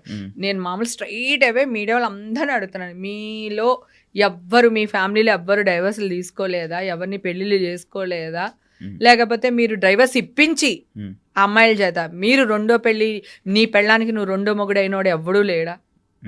ఎవ్వరు లేరా? మీకు చాలా మీరు అందరూ శుద్ధ పూసులా? నేనైతే శుద్ధ పూసుని కాదు. ఫస్ట్ నేను చెప్తున్నా, చిల్ అనే వర్డ్నే బూత్ చేసేసారు. నేను నిజంగానే చిల్ అవుతున్నా. ఏంటంటే నేను చిల్ అవ్వకూడదా? నేను మంచిని కాదా? నేను నా చిన్నప్పటి నుంచి కష్టపడుతున్నాను నాన్న. When I am 14 years still now ఇంకా కష్టపడుతున్నాను నేను. నాకు నా జీవితానికి నేను చిల్లే అధికారం లేదా? నేను ఎంజాయ్ చేసే అధికారం లేదా? నాకు ఇష్టం వచ్చిన బట్టలు కట్టుకోవడానికి లేదా? గుడికి వెళ్తే స్విమ్మింగ్ డ్రెస్ అయితే వేసుకెళ్ళట్లేదు కదా, స్విమ్మింగ్ వెళ్తే చీర కట్టుకుని వెళ్ళాం కదా. మాకు తెలియదా? మాకు కదా. నువ్వెవడరా అసలు? అది చాలా బ్లండర్ మిస్టేక్. నా విషయంలో అయితే మాత్రం చాలా జరిగింది. నా స్టేజ్లో ఇంకొక ఆర్టిస్ట్ ఎవరైనా ఉండుంటే ఈరోజు ఇలా బయటకు వచ్చి ఉండేవాళ్ళు కాదు కదా. నన్ను అర్థం చేసుకున్నట్టు అందరిని అర్థం చేసుకోరు. ఎందుకంటే నేను ఇందాక కూడా చెప్పాను కదా, నేను ఏమున్నా నీకు తెలుసు, నేనేమున్నా తెలుసు, ఓపెన్. నేను ఇంతే అని చెప్పగలను. నాకు ఆ ధైర్యం ఉంది, ఎందుకంటే నేను తప్పు చేయను కనుక. తప్పు చేశాను అనుకో, అది కూడా తీసుకుంటా. ఎస్, నాకు నచ్చింది, నేను తప్పు చేశాను, నీకేంటి అని అడుగుతా. రైట్, నాకు అది కూడా తెలుసు. కానీ నేను తప్పు చేయకుండా తప్పు చేశాను అన్నది అది ఉంటుంది కదా. ఆ జర్నీ నాలో ఆ ఐస్ బాత్ మాత్రం లేకపోతే నేను మర్డర్ అన్నా చేసేదాన్ని, లేదా నేనే ఇచ్చేదాన్ని. రెండిట్లో ఒకటి జరిగేది. ఫుల్ అనమాట. అంటే బయటికి రాలేకపోతున్నాను, చెప్పలేకపోతున్నాను, మీడియాకి రాలేకపోతున్నాను. అందరూ ఏమంటారు, ఏమక్క తప్పు లేకపోతే వచ్చేది కదా అంటారు. కరెక్టే కదా. కానీ నేను వస్తే ఇంకా ఉచ్చు బిగుసుకుంటది కదా. ఒక ప్రముఖ హీరో థియేటర్ నుంచి వచ్చే వరకు బాగానే ఉంది స్టోరీ. వచ్చి ప్రెస్ మీట్ పెట్టిన తర్వాతే పాపం హీరోని తీసుకెళ్లారు. ఆయన ప్రెస్ మీట్ పెట్టకపోతే బాగుండేది కదా. మీకు అర్థమవుతుంది కదా. తర్వాత ఛానల్ వాళ్ళు కూడా మొన్న కల్పననేనా ఆవిడ పాపం సింగర్, కల్పన గారు సింగరు, మత్తుబళ్ళలేవు పాపం ఆవిడ హాస్పిటల్లో జాయిన్ అయ్యారు. ఆవిడకి ఏదో నిద్ర పట్టక పాపం డాక్టర్ ఇస్తే 2 టాబ్లెట్స్ వేసుకున్నాను. సో దానివల్ల మెలకు రాలేదు. ఆవిడని హాస్పిటల్ తీసుకెళ్లి పెట్టారు. పక్కింట్లో వాళ్ళు అందరూ పాపం తలుపులు తీసి పాపం పెట్టారు. వాళ్ళ హస్బెండ్ ఊర్లో లేరు, అందుకని పక్కింటి వాళ్ళు చేసి పెట్టారు. ఆ న్యూస్ తెలుసుగా. ఏమన్నారు, మొగుడే చంపేశాడు, మొగుడే వేస్తారు, వేసి మెల్లిగా స్లీపింగ్ బిల్స్ ఇచ్చేసి గొడవలు అయిపోయినాయి. ఎన్ని సెలవులు పలవలు చేస్తారు పాపం. ఆవిడ బతికిపోయింది కనుక వాళ్ళ ఆయన అదృష్టం. ఒకవేళ ఆవిడకి ఏదన్నా అయ్యుండుంటే వాళ్ళ ఆయన ఫస్ట్ పోలీసులు వేసేవాళ్ళు, మీడియా ఇన్వాల్వ్మెంట్ మళ్ళీ ఇక్కడ కూడా అని. ఎందుకంటే వాళ్ళేమనుకుంటారు, ఓహో ఇంత జరిగిందంటే ఒకవేళ వాళ్ళ ఆయన కూడా ఇలా జరుగుండొచ్చు, వాళ్ళ ఆయన వేస్తుండొచ్చు అని ముందు ఆయన అరెస్ట్ చేసేవాళ్ళు. తర్వాత ఆయన కాదని ఎంక్వైరీలో తెలిసిన అలాగా వదిలేసేవాళ్ళేమో కానీ ఫస్ట్ అయితే మాత్రం వేసేవాళ్ళు. ఎందుకు ఈ మధ్య అన్ని మీరు క్రైమ్ చేయట్లేదు? ఇప్పుడు ఇది క్రైమ్ కాదా? అంటే ఈ మధ్య అన్ని అలానే ఉన్నాయి. అంటే సోషల్ మీడియాలో టప్పున వస్తుంది న్యూస్. అంటే సోషల్ మీడియా వాళ్ళు పర్లేదు, పుట్టగొడుగులాగా ఎవడో ఎక్కడో ఏ గుడిసెలోనో దూరి దొమ్మర పనులు చేస్తున్నారు అనుకుందాం, సరే పక్కన పెట్టేద్దాం. మీడియా వాళ్ళు ఏం చేస్తున్నారు? వాళ్ళు ఒక పెద్ద సంస్థ కదా, వాళ్ళు ఎలా ఉండాలి, ఆదర్శవంతుల్లా ఉండాలి. వాళ్ళు ఏం చేస్తున్నారు? ఇదే చేస్తున్నారు. అదే కనుక సోషల్ మీడియా వాళ్ళు ఇలా చేస్తున్నారు, ఇలా చేయకూడదని మీడియా వాళ్ళందరూ కలిపి న్యూస్లు చేసి వాళ్ళని పట్టించి ఇదిగో ఇలా జరుగుద్దని అంటే అవేర్నెస్ క్రియేట్ చేస్తే మీడియా, అలాంటి వాళ్ళు చైతన్యంగా తీసుకుని ఒరే ఇలా చేయకూడదు, ఆడపిల్లల్ని ట్రోల్ చేయకండి, ఇలాంటి పెట్టకండి, ఇలా ఉంది చట్టం, మీరు అరెస్ట్ అవుతారు, లేదంటే ఇలా జరుగుతుంది అని మీరు కనుక న్యూస్లు వేస్తే చిన్న చిన్న పుట్టగొడుగులు లాంటి వాళ్ళందరూ సర్దుకుంటారుగా, మీ వల్ల సమాజం బాగుపడుతుందిగా. అవి మానేశారు. వీళ్ళ దాంట్లో రాగానే మళ్ళీ వీళ్ళు రేటింగ్ల కోసం వీళ్ళు వేసేస్తారు. ఈ సోషల్ మీడియా చాలా మంది అనుకుంటారు మేము దొరకం, ఎక్కడెక్కడో ఉన్నామో అనుకుంటారు. కానీ ఎవరైనా వస్తారు. మొన్న అతను వచ్చాడుగా, ఐబొమ్మ అతను వచ్చాడా. అంతకుముందు నేను మాఫింగ్ ఫోటోలు, మీ చిన్న చిన్న పిల్లలు న్యూస్ లీడర్ కూడా అప్పట్లో న్యూడ్ ఫొటోస్ ఉండి నేను ఒక్కదాన్ని వెళ్ళి కంప్లైంట్ ఇచ్చి నేను అవన్నీ వాడిని పట్టుకొచ్చాను. దుబాయ్లో ఉన్నాడు వాడు. దుబాయ్ నుంచి తీసుకుని వచ్చి అరెస్ట్ చేసి కోర్టులో సబ్మిట్ చేశారు పోలీసులు. ఎవ్వరు 4 రోజులు లేట్ అవుతుందేమో గానీ అందరూ దొరికిపోతారు. సో చైతన్యాన్ని ఇమ్మంటున్నాను, ప్రజల్లో అవేర్నెస్ క్రియేట్ చేయమంటున్నా ఛానల్ వల్ల, అంతే తప్ప ప్రజలు నాశనం అయిపోయేటట్టు ఇలాంటివి చేయకూడదు కదా అనేది. ఇది క్రైమ్ కాదంటావా? ఒక చిన్న బాబు, ఆవిడేదో వీడియో తీస్తుంటే బాబు కింద పడిపోయాడు. దాన్ని అందరూ కాపాడారు, ఆ బిడ్డని కాపాడి తల్లికి ఇచ్చారు. తర్వాత ట్రోల్ చేస్తారు ఆ అమ్మాయిని, కన్న బిడ్డ కంటే నీకు ఎక్కువైపోయిందా, ఒళ్ళకి ఎక్కువైపోయిందా, అది అనేసరికి ఆ మెసేజ్లు ఇవన్నీ వచ్చేసరికి ఆ అమ్మాయి ఊరేసుకుని చచ్చిపోయింది. చెన్నైలో ఒక అమ్మాయి ఊరేసుకుని చచ్చిపోయింది. ఈ చంటిబిడ్డ తల్లి ఊరేసుకుని చచ్చిపోయింది. ఎవరన్నా న్యూస్ వేసారా? ఓన్లీ సోషల్ మీడియాలో అక్కడక్కడక్కడక్కడ వచ్చింది కానీ న్యూస్ వాళ్ళు అరే ఆ అమ్మాయిని ట్రోల్ చేయడం వల్ల పలానా అమ్మాయి చనిపోయింది, చెన్నైలో ఒక అమ్మాయి చనిపోయింది, ఇక్కడ ఒక అమ్మాయి చనిపోయింది అని లేదు. మళ్ళీ మీడియాలో వాళ్ళు క్వశ్చన్స్ అడుగుతారు. సుమా గురించి తెగ ఫీల్ అయిపోయారు. టిఫిన్లుగా తినండి అన్నందుకు తెగ ఫీల్ అయిపోయారు వీళ్ళు మాత్రం అన్ని అడగొచ్చు. హీరో మొహమేనా అని అడగొచ్చు, లేకపోతే దాంట్లో బూత్ పెట్టారు కదా మరి ఈయన గారు మరి ఆ బూతే ఎందుకు చూస్తున్నాడు ఈయన. ఇప్పుడు మామూలుగా సినిమా ఇంకా రిలీజ్ అవ్వాలి, ఆ బూత్ ఉందో లేదో తెలియదు, కానీ ఇతను మాట్లాడడం వల్ల ప్రపంచం అందరికీ ఆ సినిమాలో ఒక బూత్ పెట్టారు, ఆ బూత్ ఏంటి అని ఊరందరికీ తెలిసింది వీళ్ళ వల్ల. ఓకేనా? సో ఎవరెవరైతే మాట్లాడుతున్నారో, ఎవరెవరైతే ఏ క్వశ్చన్స్ అడుగుతున్నారో, ముందు ఇదే క్వశ్చన్ మీ అమ్మని అడుగుతారా, లేదా మీ ఇంట్లో మీ నాన్నగారిని అడుగుతారా? నేను ఇక్కడ జెండర్ సంబంధం లేదు, ఆడమగా ఇప్పుడు లేదు, ఇద్దరు సమానమే. ఇద్దరు సమానమే. మీరు అడిగే క్వశ్చన్స్ ఎలా ఉండాలి? మీడియా ఎందుకు ఇంత కింద పడిపోతుందో నాకు అర్థం కావట్లేదు. ఎలా ఎక్కడ స్టాప్ చేయగలుగుతాం? ప్రతిదీ నేను నోరేసుకుని పడితే కాంట్రవర్సీలు అంటారు. నేను కాంట్రవర్సీలు చెయ్యట్లా, మీరు కాంట్రవర్సీలు చేస్తే నేను అది కాదురా బాబు, ఇది ఇలా జరిగిందిరా బాబు అని చెప్తున్నా ఫస్ట్ నుంచి. ఏ విషయమైనా సరే, శ్రీరెడ్డిని కూడా చూడండి, కూర్చోబెట్టారు ఛానల్లో, రైట్? ఆవిడని మాట్లాడిచ్చారు, అందరినీ తిట్టిపిచ్చారు, అయిపోయింది. ఒక రోజు ఆ అమ్మాయి అనౌన్స్ చేసింది నేను వచ్చి ఇక్కడ న్యూడ్గా కూర్చుంటాను అని.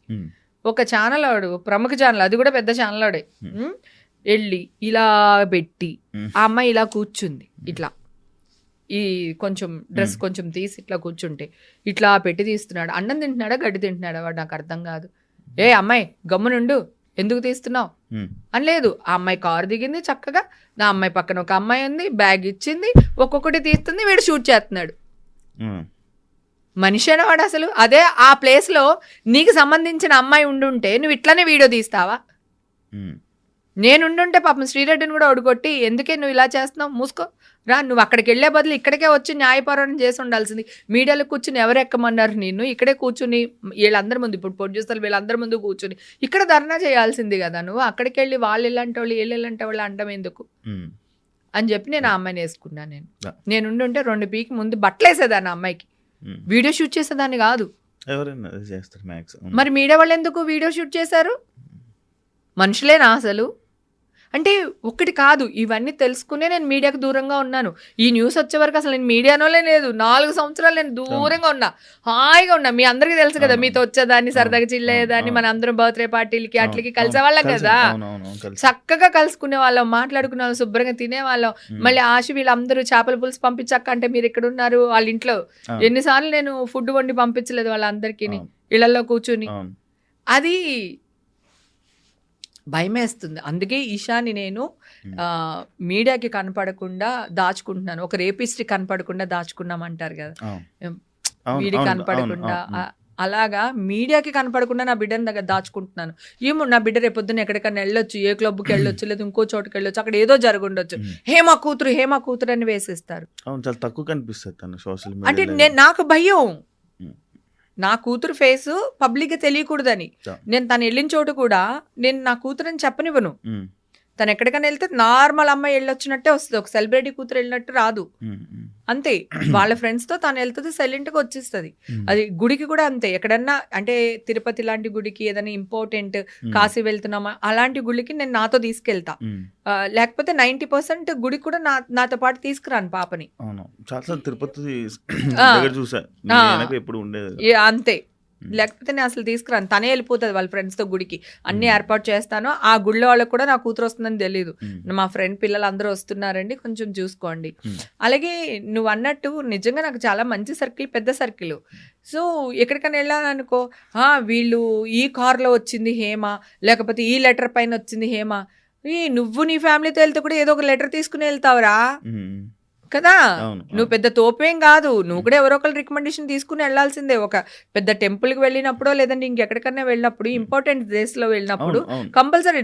నాకు బాలయ్య బాబు లెటర్ ఇచ్చారు, మా అమ్మగారిని వైకుంఠ ఏకాదశి తీసుకెళ్ళాలి బాబు, నువ్వు ఒక్కడవే ఇవ్వగలవంట, మిగతా నాకు అంత పెద్ద పర్సనాలిటీస్ ఎవరు తెలీదు అంటే బాలయ్య బాబు లెటర్ ఇస్తే మా అమ్మని తీసుకుని వెళ్ళా. దానికి ఎంపీ లెటర్ ఇచ్చాడు, ఎమ్మెల్యే కారులో వెళ్ళింది.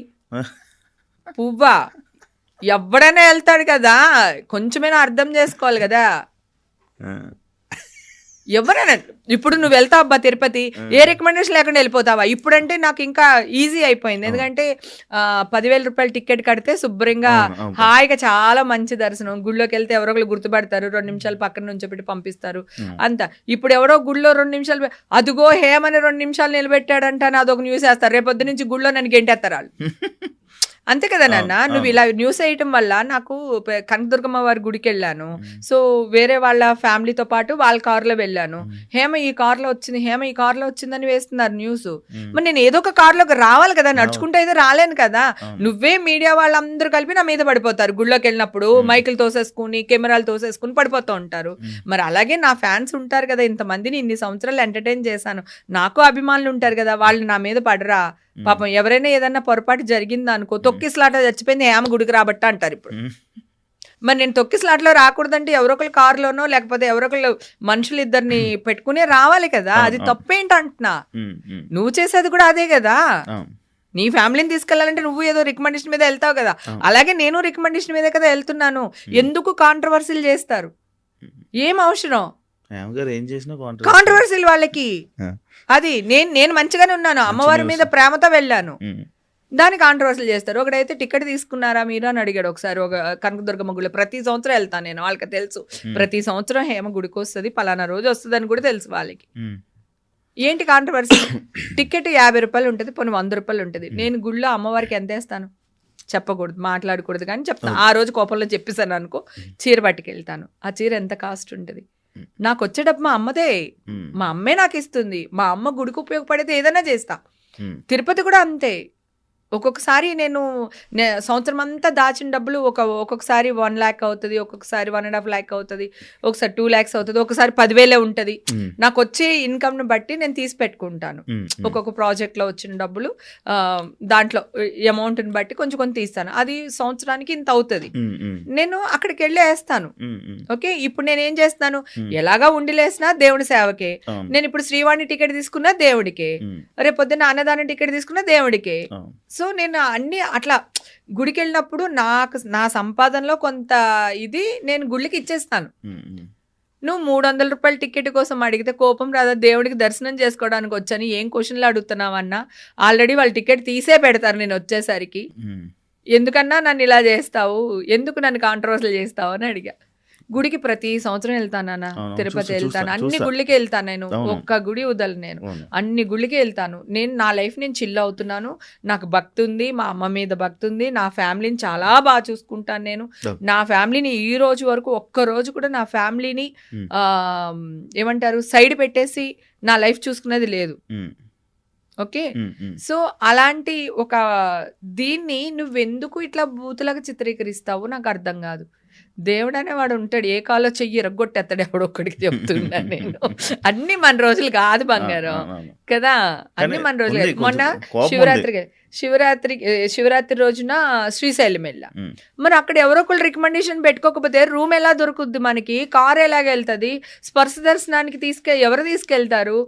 రికమెండేషన్ లేకుండా ఏ సెలబ్రిటీ బయటకు వస్తారు చెప్పు, కదా. ఇది మీ అందరికి తెలిసిందే కదా. నేను కాదు, మీరన్నా వెళ్ళాలంటే ఒక ఎమ్మెల్యే లెటర్ ఎంపీ లెటర్ మీరైనా పెట్టుకుని వెళ్ళాలిగా, ఏ సోషల్ మీడియా వాడైనా సరే, ఏ మీడియా వాళ్ళన్నా సరే కదా. ఇప్పుడు నువ్వు వెళ్ళాలంటే ప్రాబ్లం ఉండకపోవచ్చు, మొత్తం నీ ఫ్యామిలీని తీసుకెళ్లాలంటే ఏదో ఒక లెటర్ ఉండాలి కదా. సో మీరైతే వాడుకోవచ్చు, మేం చేస్తే కాంట్రవర్సీలు చేస్తారు. మళ్ళీ అదే న్యూస్ ని వాళ్ళు అక్కడ హేమ ఎప్పుడొచ్చినా ఒక బాంబు పేల్చి వెళ్తుంది అంట. నేను కాదురా పేల్చేది, మీరు పేలుస్తున్నారు, నేను మంచిగానే ఉన్నాను, నాతో మీరు ఆడుకుంటున్నారు, వద్దురా మీకు దండం పెడతాను ఆడుకోవద్దురా అని చెప్తుంటే అదిగో చేయి పెట్టి కొట్టేసింది మా హేమ అంటున్నారు. నేను 2 చేతుల్లో దండం పెడితే ఇలా పెట్టే లోపల అదిగో చెయ్యెత్తేసింది మా మీద అంటున్నారు వాళ్ళు. నేను ఇలా అనే లోపలనే వాళ్ళు కవర్ చేసేస్తున్నారు చూసి, ఇలా ఇంతదాకా రానివ్వట్లేదు. సో అలా అమ్మ ఐఎమ్ సో హ్యాపీ తెలుసా, ఈవేళ చాలా నవ్వుకుంటూ మాట్లాడుతున్నాను. నిన్న మొన్న అసలు ఫుల్ చాలా అంటే మదర్ది పెద్ద న్యూస్ అయిపోయింది కదా నాకు, అట్లా దానివల్ల. సో ఇలాంటివన్నీ జరుగుతుండే. అంటే సెలబ్రిటీ అంటే నీ ఇష్టమా? నేను చాలాసార్లు అంటాను, నీ ఇష్టమా, నువ్వు నా మీద ఏదన్నా వేసుకుంటావు, నా బిడ్డ మీద, నా బిడ్డను వాడేసి, నన్ను వాడేసి, మా ఆయన్ని వాడేసి, మా అమ్మని లాగేసి. అసలు మీకు ఫ్యామిలీస్ ఉంటాయి కదా బంగారం. ఇప్పుడు మీడియా లేకపోతే నేను లేను, నేను లేకపోతే మీడియా లేదు. సో మీకు మేము కావాలి, మాకు మీరు కావాలి. సో అలాంటప్పుడు నిజాన్ని వేయండి. ఉమ్, ఉమ్, నేను మంచిదాన్ని కాదు, నన్ను మంచిదాన్ని వేయమని నేను అనట్లేదు. నిజాన్ని వేయండి. అబద్ధాన్ని ఎక్కువ చూపిస్తున్నారు, నిజాన్ని మూసేస్తున్నారు. ఇది ఎంత కరెక్టో అంటున్నా. అయితే ఇదే టైంలోనే ఇంకొకటి కొన్ని క్వశ్చన్లు మిమ్మల్ని అడగడం జరిగింది. లైక్ సినిమాలు ఎందుకు ఆపేశారు, ఎందుకు తక్కువ అయ్యాయి, ఎందుకు సినిమాలు చేయట్లేదు? వాళ్ళు మిమ్మల్ని దూరం పెట్టారా, లేకపోతే మీరు సినిమాని దూరం పెట్టారా? ఆఫ్టర్ మా ఎలక్షన్ తర్వాత నేను అంటే ఆ ఎలక్షన్కి నాకు దానికి సంబంధం లేదు, కానీ ఆ ఎలక్షన్ తర్వాత లేకపోతే లాక్డౌన్లోనో సంథింగ్ ఒకసారి నేను మామూలుగా కూర్చున్నప్పుడు నాకు నేను ఆలోచించుకున్నా, ఓకే నాకు ఒక 45 ఏళ్ళు వచ్చినాయి ఇప్పుడు, నేనేం చేశాను చిన్నప్పటి నుంచి, నా ట్రావెల్ ఏంటి, నా కోసం నేనేం చేసుకున్నాను అనేది ఎక్కడో ఒక చోట నేను ఆలోచించాను. మా ఇంటి కిచెను, నా బెడ్రూము, షూటింగ్, ఇవి తప్ప నా లైఫ్లో ఏం లేవు. అప్పుడప్పుడు గుళ్ళు, అది సంవత్సరానికి 2-3 గుళ్ళు, ఏది తిరుపతి, అన్నవరం, దుర్గమ్మ తల్లి గుడి, ఇట్లాగ తప్ప నా లైఫ్లో ఏం లేదు. కిచెను వండుకోవడం అంటే పొద్దున్న 6 గంటలు ఎగుస్తా, మా హస్బెండ్కి టిఫిను, చట్నీలు, మధ్యాహ్నం లంచ్కి కూరలు అన్నీ చేసేసి నేను కూడా ఒక బాక్స్ పట్టుకొని షూటింగ్ వెళ్ళిపోతా పొద్దున్నే. పాప చిన్నప్పుడైతే తను రెడీ చేయడం, నేను షూటింగ్కి వెళ్ళే ముందు తనకు రెడీ చేసి తనకు తినిపించి తను బస్సు ఎక్కిచ్చేసి మళ్ళీ మా హస్బెండ్కి అన్నీ చేసి మళ్ళీ నేను షూటింగ్కి వెళ్ళి రాత్రికి వచ్చి మళ్ళీ మా ఆయనకి నా కూతురికి వండి పెట్టుకుని నా కూతురు పడుకునే వరకు నేను దాన్ని పడుకోపెట్టి తర్వాత నేను వెళ్ళి పడుకుని, లేదా ఎంత లేట్ అయినా పడుకుని మళ్ళీ పొద్దున్నే లేచి ఇదే రొటీన్. అంటే ఎన్ని 100 సినిమాలు చేశానో అన్ని 100 సినిమాలకి ఒక్కొక్క రోజు నైట్ 12-1 గంట అయిపోతుంది షూటింగ్. అయినా మళ్ళీ నెక్స్ట్ డే మామూలుగా లేచిపోయి మళ్ళీ వంట చేసుకుని, ఆ కిచెన్ నా బెడ్రూమ్, నా కిచెన్ నా బెడ్రూమ్, ఇంకేం లేదు, నథింగ్ ఇన్ మై లైఫ్. అప్పుడు నాకు అనిపించింది, ఓకే నేను మా హస్బెండ్ని కూర్చోపెట్టి, నాకు 45 years వచ్చింది, నాకు ఇప్పుడు హార్మోన్స్ చేంజెస్ ఉంటాయి, సో నేను డిప్రెషన్కి వెళ్తున్నాను. ఈ ఆలోచన ఎందుకు వచ్చింది? ఈ హార్మోన్ చేంజెస్ వల్లే వచ్చింది. సో నాకు నా లైఫ్ నాకు ఎంజాయ్ చేయాలని ఉంది. ఓకేనా, నేను ఎక్కడికి వెళ్ళాను, ఎందుకు వెళ్ళాను, ఎప్పుడు వచ్చాను, ఏం చేస్తున్నారు, ఇవన్నీ లేదు. మీకు ఆకలేసింది అనుకోండి, పని మనిషి ఉంటుంది, వంట చెప్పించుకుని తినండి. ఓకే, నేను చేసి వెళ్ళలేదు. నేను ఎక్కడైనా ఊరికి వెళ్ళాను, నాకేదో ఊరికి వెళ్ళాలని, అమెరికా వెళ్ళాను, నేను 1 week తిరగాలనిపించింది, వెళ్ళాను. బ్యాంకాక్ వెళ్ళాను, 10 రోజులు ఉండాలనిపించింది, వెళ్ళాను. మా హస్బెండ్ ఏంటి, తను తినడు, ఎవరు చేసినా తనకు ఒక ప్రాబ్లం పాపం, నేనే అలవాటు చేసాను, అది నా మిస్టేకే. నాకు బాడీలో ఎనర్జీ ఎక్కువ, ఎవరిని పని చేయనివ్వను, నేనే చేసిస్తాను. సో దానివల్ల మా ఆయన చెప్పా, నేను వెళ్తున్నాను కదా, ఇల్లు తగలాడిపోతుంది అనుకోండి, ఫైర్ ఇంజిన్కి కాల్ చేయండి. ఒకవేళ ఫైర్ ఇంజిన్కి మీరు కాల్ చేయలేకపోయారు అనుకో, వదిలేయండి, కాలిపోనివ్వండి, నేను వచ్చిన తర్వాత మళ్ళీ కొత్త ఇల్లు కడతా. కానీ నాకు ఫోన్ చేసి మాత్రం డిస్టర్బ్ చేయకండి, ఎందుకంటే ఫెడప్ అయిపోయాను. పని మనిషి టీ పెట్టలేదని, నా కూతురేమో నేను అన్నం తినలేదని, పాప వాళ్ళకి నేను అలవాటు చేసింది, మిస్టేక్ నాదే, నేను వాళ్ళని తప్పనట్లా, ఇది తప్ప నా లైఫ్లో ఏం లేదు. అప్పుడు మా హస్బెండ్ని కూర్చోపెట్టేసి మొత్తం మ్యాటర్ అంతా చెప్పేసి, నేను ఎక్కడికి వెళ్ళాలంటే అక్కడ వెళ్తా, ఎలా తిరగాలంటే అలా తిరుగుతా, నన్ను మీరు ఆపొద్దు, నాకు కొంచెం ప్రేమను చూపించండి, మీరు నవ్వుతూ ఉండండి, నన్ను నవ్వుతూ ఉంచండి. అంటే మా హస్బెండ్ నాలాగా కాదు, కొంచెం సాఫ్ట్, సైలెంట్, ఆ టైపు. సో అందుకని మీరు నవ్వుతూ ఉండండి, నన్ను నవ్వుతూ ఉంచండి, అంతే తప్ప నన్ను ఫోర్స్ చేయొద్దు, నాకు టీ పెట్టి ఇవ్వలేదు, కాఫీ ఇవ్వలేదు, వంట చేయలేదు, టేబుల్ మీద ఇది పెట్టలేదు, నాకు చెప్పకండి. మీకు చేతనైతే పని మనిషి చేత చేయించుకోండి, చేత కదా హోటల్ అని చెప్పించుకుని తినేయండి, నన్ను అడగండి. అమ్మ రాజీనామా లాగా పెళ్ళం రాజీనామా అనుకోండి, నన్ను ఒక 2-3 సంవత్సరాలు వదిలేయండి, నన్ను ఏమీ అనకండి, నన్ను పట్టించుకోకండి అని చెప్పి నా హస్బెండ్కి రిక్వెస్ట్ చేసి, తర్వాత ఇప్పుడు నేను నాలాగా తిరగడం, నాలాగా మాట్లాడడం, నాకు కావాల్సినట్టు ఉండడం, నాకు కావాల్సినట్టు తిరగడం, ఇవి ఆఫ్టర్ బిగ్ బాస్ స్టార్ట్ చేశా. బిఫోర్ బిగ్ బాస్ నాకు లేదు, ఆఫ్టర్ బిగ్ బాస్ నేను అక్కనే అయిపోయాను. ఆఫ్టర్ బిగ్ బాస్ నాకు రెక్కలు వచ్చేసాయి, హేమక్క. ఆ బిగ్ బాస్ కూడా నేను డిప్రెషన్లోనే వెళ్ళాను. సురేఖ అనింది, ఎందుకు వెళ్తున్నావు, అక్కడికి వెళ్ళిన వాళ్ళు ఎవరు మంచి పేరుతో బయటికి రాలేదు, బిగ్ బాస్లో అందరికీ చెడ్డ పేరు వస్తుంది, ఎందుకు నువ్వు వెళ్తున్నావు అంటే, సురేఖ కూడా ఇదే చెప్పాను, సురేఖ నేను డిప్రెషన్లో ఉన్నా, నా దగ్గర ఫోన్ ఉండకూడదు, నేను కొంత ఉండాలనుకుంటున్నా, దూరంగా ఉండాలనుకుంటున్నా, ఇప్పుడు బయట ఉంటే నా వల్ల కాదు, వాళ్ళు ఆఫర్ ఇచ్చారు, సో వెళ్తా. నేను ఎక్కువ రోజులు ఏమి ఉండను, మ్యాక్సిమం 2 weeks ఉంటానేమో, అట్లీస్ట్ ఆ 2 weeks నేను ప్రశాంతంగా పీస్గా ఉంటాను. Hmm. సో నాగార్జున గారు ఎదురుగుంటుంటారు ఎవరి వీక్ని. సో అట్లాగా బిగ్ బాస్కి వచ్చా. బిగ్ బాస్లో నాకు ఏమొచ్చింది అంటే ఆంటీ అనే పేరే లేదు, ఓన్లీ హేమక్క హేమక్క హేమక్క. 60 ఏళ్ళ ఆయన కూడా హేమక్క అనే పిలుస్తాడు నన్ను, 6 ఏళ్ళ పిల్లోడు కూడా హేమక్క అనే పిలుస్తాడు. అందరు హేమక్క హేమక్క హేమక్క అని పెద్ద బిరుదు వచ్చింది. తర్వాత రాహుల్ వీళ్ళందరూ ఆశు, రాహుల్, రోహిణి, ఇంకా అందరూ అట్లాగా చనువు ఎక్కువ అయిపోయింది. సో అప్పుడు ఇంట్లోంచి బయటికి రావడం, Big Boss, after Big Boss నేను బయటకు వచ్చాను. బిగ్ బాస్ మీ లైఫ్ మార్చేసింది, చాలా చేంజ్ చేసేసింది. ఎందుకంటే బిగ్ బాస్ లోకి వెళ్ళినప్పుడు చాలా డిప్రెషన్ లో వెళ్ళాను నేను. అంటే అది మా ఇంట్లో వాళ్ళు నన్ను టార్చర్ చేసి కాదు, కనిపించేది బిగ్ బాస్ లో మీ ఫ్రస్ట్రేషన్ మొత్తం ఎగరేసే వాళ్ళుగా. లేదు